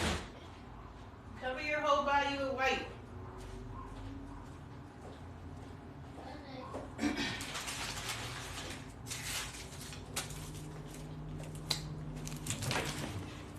So we have to understand that we are the masters of our own universe. And in being the master of our own universe, we dictate what that looks like. And in my own universe, I don't have bad days. So you don't have to ask me how I'm doing. Yes, I have low energy days. Yes, my energy's off, and even in that is a variation of saying I'm having a bad day. That's just a higher consciousness understanding that my energy vibration can be off, but my energy vibration isn't low to where I'm having a bad day. I'm not having a bad day. I'm just not vibrating how I usually vibrate, and I'm figuring out a new code in order to restore myself to my vibration. You understand, as we continue to move into higher consciousness, we constantly have to tweak how to maintain our vibration. It's how you get to know yourself. It's how I'm able to help you guys, because I've gotten to know myself. And I came to this earth to do it. Like, I came to the earth to heal the world, honestly. And so, in order for me to heal you, I had to heal myself. And I'm healing. I'm not healed. I'm in a human form. I'm in a body, so I gotta dig through. Even though I remember who I am in my divinity, that doesn't mean that I have access to this awareness, but only at my human capacity to receive it. So if my human capacity has not evolved to the space where it can receive this new awareness, this is why they say everything is already there. Everything is already there, but we don't have the awareness to receive it at the space that we're in. That's why you have to constantly keep evolving and growing, because if you want access to everything that's available to you, you must continue to become aware. So I do know everything. I just don't know it yet. You know everything too. You just don't know it yet. And I can help you. You should book your session. LonnieLifestyle.com. Get your one-on-one. I can help you figure you out. I've helped a lot of you figure yourselves out tonight. In little spaces, but I can help you figure your life out. I help you figure out yourself enough that you stayed and watched, but I can help you figure your life out. All right, y'all. I'm done. Thank you for the likes. Thank you for the views. Thank you for the love. You guys have a good one. Maybe.